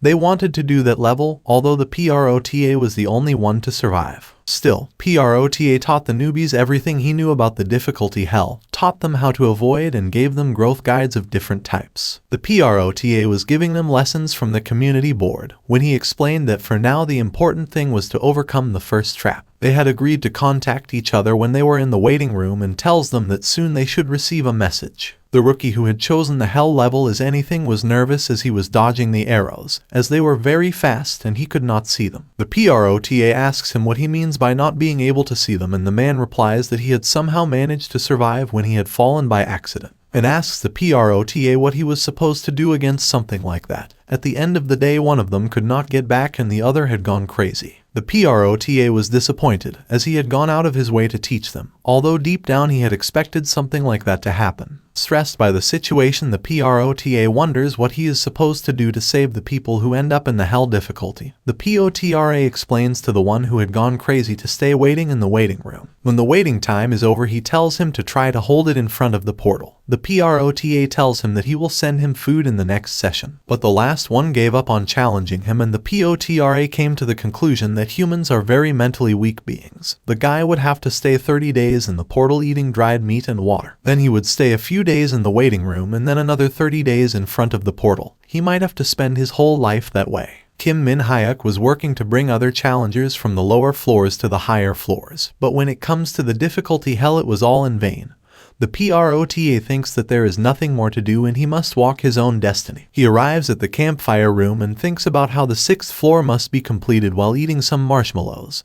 From his pocket he takes out 3 gems. A pink one which was the birth gem of the goblin Gractus, a purple gem which was the birth gem of the goblin Goros, and lastly the yellow gem was the soul stone of the lizard woman Idalta. The PROTA thinks that, if he uses the ability to summon the deceased, he can get 3 comrades, although he doesn't know if they would work as his comrades. But if he managed to convince them somehow, it might work his plan. He would end up with a team. They could split into 3 teams and could take turns fighting, so they could conserve their stamina and add another member when in danger. Without commander appears, the extra member can go specifically to take care of him. And if the PROTA was alone, he couldn't stop the walking skeleton soldiers while defeating the commander. If all 4 worked together to complete the floor, their plan could work. If the PROTA considered the width of the bridge, the strategy could work. The ability to summon the deceased was definitely useful. It might be believable if he told them that the gods gave it to him to complete the 6th floor. But the part in the indications of that ability where it said that a period of time was set was something that PROTA was concerned about. It just meant that when a good amount of time passed, the people he had summoned could disappear. The PROTA thinks that more floors will appear where they demand teamwork, even if he completes that floor. At any moment he would run into a wall. Getting temporary mercenaries to get past the 6th floor was not the answer for the PROTA, so he considers that, if he keeps thinking about it in the long run, the right answer was to become strong enough to replace 5 people. He thinks about going back and trying not to die, challenging the floors while barely avoiding death, and he will just keep going on and on and on. He thinks about not giving up no matter how many times it takes. The POTRA thinks that with that system his levels and skills will grow as long as he keeps challenging the floor. It's different from the real world, where you just destroy your body by working too hard. Since there is a waiting room, there is no reason for him to worry about accumulating fatigue and pain. It is the perfect environment for him to concentrate on his growth. The PROTA thinks that for the time being it is best to postpone the floor raid. Even if he uses some tricks, he will only end up hitting a brick wall on the next floor, and in the end, the only way to victory is to concentrate on his growth without rest. A portal opens and he thinks that if he fails he just has to go back to the waiting room. He just has to avoid dying and throws himself into the portal. He spreads his wings and sees all the skeleton troop from the first time. He repeats to himself that as he becomes more proficient, his level and skills will grow as well. The waiting room will allow him to recover completely. If he has a strong enough will, he will manage to climb any wall. The PROTA comes to the conclusion that the tutorial world is like an RPG in many ways, and that there is nothing that cannot be achieved with enough effort. He must show them the tenacity and persistence of a gamer, reaching level 20 by now. The 4th session ends and the raid to the 6th floor fails. In the waiting room is a girl with blue hair and purple eyes eating a chocolate bar while reading chat in the community. She reads that someone asks about why she wouldn't listen to him, and they reply that her death is because she didn't listen. The girl says that what she reads is from 8 years ago and she has read all the old stuff. She thinks that the waiting time is boring and she wants to go to the stage already. Her resistances and skill levels don't go up well when she is in the waiting room, and she thinks that Augusty didn't say she had to do it anyway. Currently in the 6th floor challenge of hell difficulty, the girl thinks that by looking at those old messages she can learn more or less a little bit about the history of the Korean servers. She thinks about Augusty and how at first he was treated as a liar, but soon after he ended up as one of the highest rankers and one of the strongest in the tutorial. She thinks about how he really was amazing and that she knew about him before she entered the tutorial. Augusty was the only survivor of the hell difficulty of the Korean server and the strongest challenger. Or at least that's what everyone says about him in the real world. Augusty, or rather, Lee Ho-yi, was a former pro gamer. Tons of reports about his past started to come out, and also tabloids started to be printed about him. Yet the girl knew about him when she saw him on TV while watching her little sister watching him. She was the one who told her that he was a pro gamer. At that time she thought he looked too good to be a pro gamer and should rather be an actor. But she never thought about him again, and now it was ironic that he was her daddy long legs, her guide in that world. That girl had entered the hell difficulty by mistake, but he had given her hope. He was her support, and without him she would have died. She comes out of her thoughts when she gets a notification asking her if she was ready and sees a call from Park Young. She realizes that she was the one who sent him the notification and that it was probably accidental. The girl answers and asks if something had happened, to which Park Young replies no, but that Appa had asked her to say goodbye. She wonders who the heck Appa is and thinks he means Augusty, as she has never called someone Appa before. She thinks about the rest of the community talking comfortably amongst themselves and even cursing each other. She hears Park Young tell her that she is going to get some points on the 61st floor, but the girl is still thinking about who Appa is because she has never heard anyone say that name before, and she starts to feel worried. Park Young reminds her to tell her manager, and the girl thinks that Park Young is a bit abrupt, even a little hostile. She wonders if she called him Appa on purpose and replies to Park Young that if she remembers about her manager. From her mouth she quotes a girl like "you shouldn't meddle" and asks if it's something like that. She opens a portal, takes her bow and arrow, and tells herself that it's time to start the raid. When she enters, she arrives at the campfire room and a notification appears welcoming her to the 6th floor phase. She thinks that Augusty did not teach her everything about that phase. He said that, if she does not die instantly due to lack of knowledge, it was important to know how to acquire and use information. The girl agrees with that thought and remembers that the 6th floor has an endless army of skeletons. She must fight against the priests that create them. She remembers that there is also a method of holding out until the holy knights arrive there, but it is impossible to hold out against the amount of soldiers coming. She stops thinking and decides to enter the battle. She runs down the corridor and realizes that speed is vital on that floor. She summons a high-level magic stone and a potion of concentrated magic power, uses them by summoning the Fantu skill, and makes herself a kind of magic trap on the floor. Jumps from one end to the other after summoning the Sil style skill and realizes that using magic to fly there is much easier. Unlike Audacity, the girl has no wings, but uses positions to be able to fly. The girl decides to set several magic traps and arrives at the beginning of the corridor. She tells herself that she must draw an explosive magic circle in the middle and just memorize the route. She uses her perception ability to see where the skeletons are and realizes that they are far away. She goes through the corridors and starts repeating a pattern. She starts left 3 times, right 2 times, left 6 times, and that's how she memorizes the route. She stands behind a wall and sees the skeletons approaching. She tells herself that it is time to kill, and invokes the ability Data Spill Kion. Her cloak begins to glow and repeats spiritual magic that can make me fly, and give me invisibility. The cloak gives her the ability to move on the roof, and that's how she dodges the skeletons. The girl reaches the 16 priests and sees how a skeleton is transformed. She thinks that they will attack her the moment they see her, and at most she will last 6 seconds. That is her limit. So she starts shooting arrows from her bow that, thanks to her good aim, reach directly to the skull of a priest. She invokes the battle concentration skill and starts shooting arrows that fall to 3 priests. Suddenly one of them takes out from each hand 2 fireballs, and the ones she had not been able to attack come closer to scare her. She invokes the Fantalarka skill and is teleported to the starting place where she had made a magic portal. She thinks that she was lucky to escape, but she has used a lot of high-level magic in a short time and she is running in the fumes there. However, she thinks she has done well that time and lies down on the ground because of how exhausted she is. But she tells herself that her story of survival in the difficulty of hell will have to continue. It is the 8th day of the 5th session in the history of POTRA. He gets the welcome notification again about the 6th floor phase and how the test was about to start. He thinks that it will be at least 2 hours before the skeleton soldiers show up. He thinks that he is on a path that only wastes his time and wonders if he should raise his resistances. But he thinks that it is better not to do it since he is not guaranteed that he will be able to heal by the time of the battle. He can't use potions every time either. He wonders if he should do some exercise and starts to do a series of burpees. That series of exercises makes him a little tired, and he realizes that it was being more difficult than he thought, because he had stopped exercising since his body surpassed that of a non-normal human. He thinks that climbing the resistances is like running in the same place, so doing some basic exercise can be effective. However, he is forced to stop at the moment when he hears the skeletons approaching, so he says to himself that it is time to work. He cuts off the skulls of the skeletons that are approaching him because that is how they stop walking.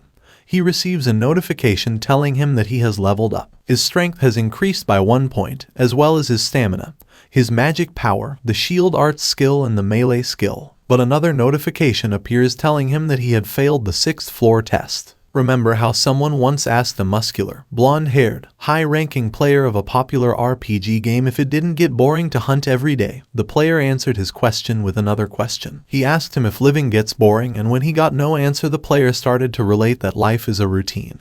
He found himself doing what he liked every day, and it didn't get boring. The man tells him that's a smart answer. The PROTA remembers that he did not become a professional player because he liked a specific game, but because he liked to win, so he concentrated on a single game to become a professional. That is why he did not get bored of playing the same game, but he would like to ask that high-ranking player how he did not get bored. The PROTA keeps cutting heads while fighting with the tiredness of seeing the faces of the skeletons, the sounds they made, how they move their swords the same way every time, and feeling pain for those rusty swords. He says he is getting tired, but he must go on, because there are still good things about it. Swinging his sword had become ingrained in his body, as swinging his sword the same way in the same situations so many times had caused him to develop a sword style that he had become familiar with, which had caused his sword skill to increase. A notification appeared telling him that he had achieved level 10 in basic sword skills, and had also moved up to level 7 in basic shield arts. But, even so, the 6th floor was not getting any easier, and again a notification appears telling him that he had failed the 6th floor test. The POTRA thinks about how as he leveled up through concentration in combat, his cognition also grew faster as a result.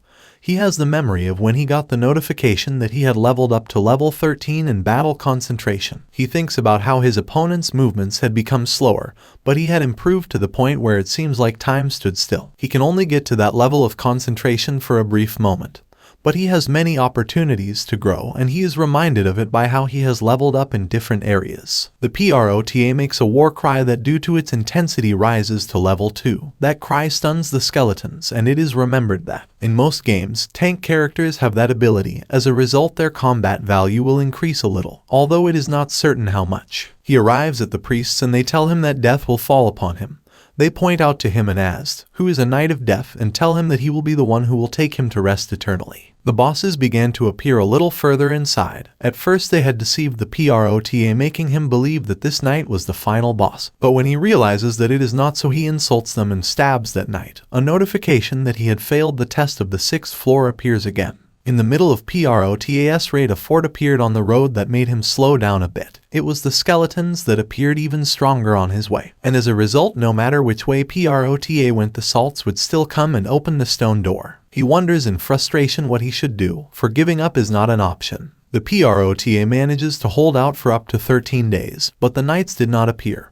And when he ran out of options, he could not continue. It was not about strength but lack of stamina. So before the skeletons reached the stone door by the other way, the PROTA had to go complete the phase, being the best option, but the most difficult. The PROTA thinks that whatever he does, he must concentrate on his growth, attack the skeletons, and he receives notifications that he has reached level 8 of resistance. He has reached level 4 of pain and level 9 of resistance to paralysis. Even his resistances have increased. After the knight condemns him to death, he receives a notification that he has leveled up, and in each of his virtues he has increased 1 point. He arrives at the waiting room, and after getting the ability of magic circuits, it became possible to use the magic power that was inside him. Although it had cost a lot to understand the changes that circulated in his body by the magic power. With hard work he got that power in his hands, but only in a small amount.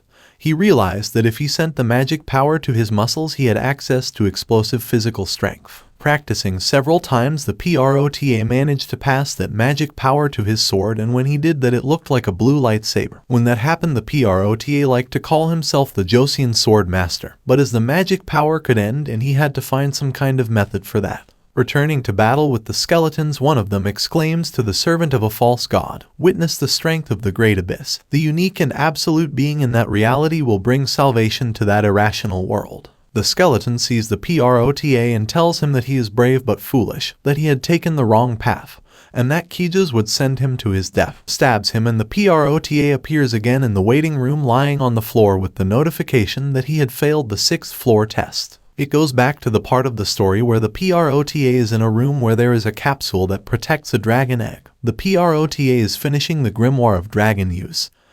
He thinks about how crazy it is that dragons have not had a grimoire, because they are a magical race and they learn magic naturally as they grow. Plus, they do not lose their memories no matter how much time passes. They never had the need for education or grimoires where to point and store all the magic. He complains out loud about how annoying a dragon race is and quickly clarifies to the draggy egg that he wasn't talking about him. He stares at him and thinks that, even though dragons don't need magical education, if he can teach him something, the dragon's learning will be faster. He thinks that he will have to teach him high-level magic required for the raid on the 61st floor, because there is no time for him to learn everything by himself in a natural way. The PROTA thinks about the things he wrote in the Grimorium.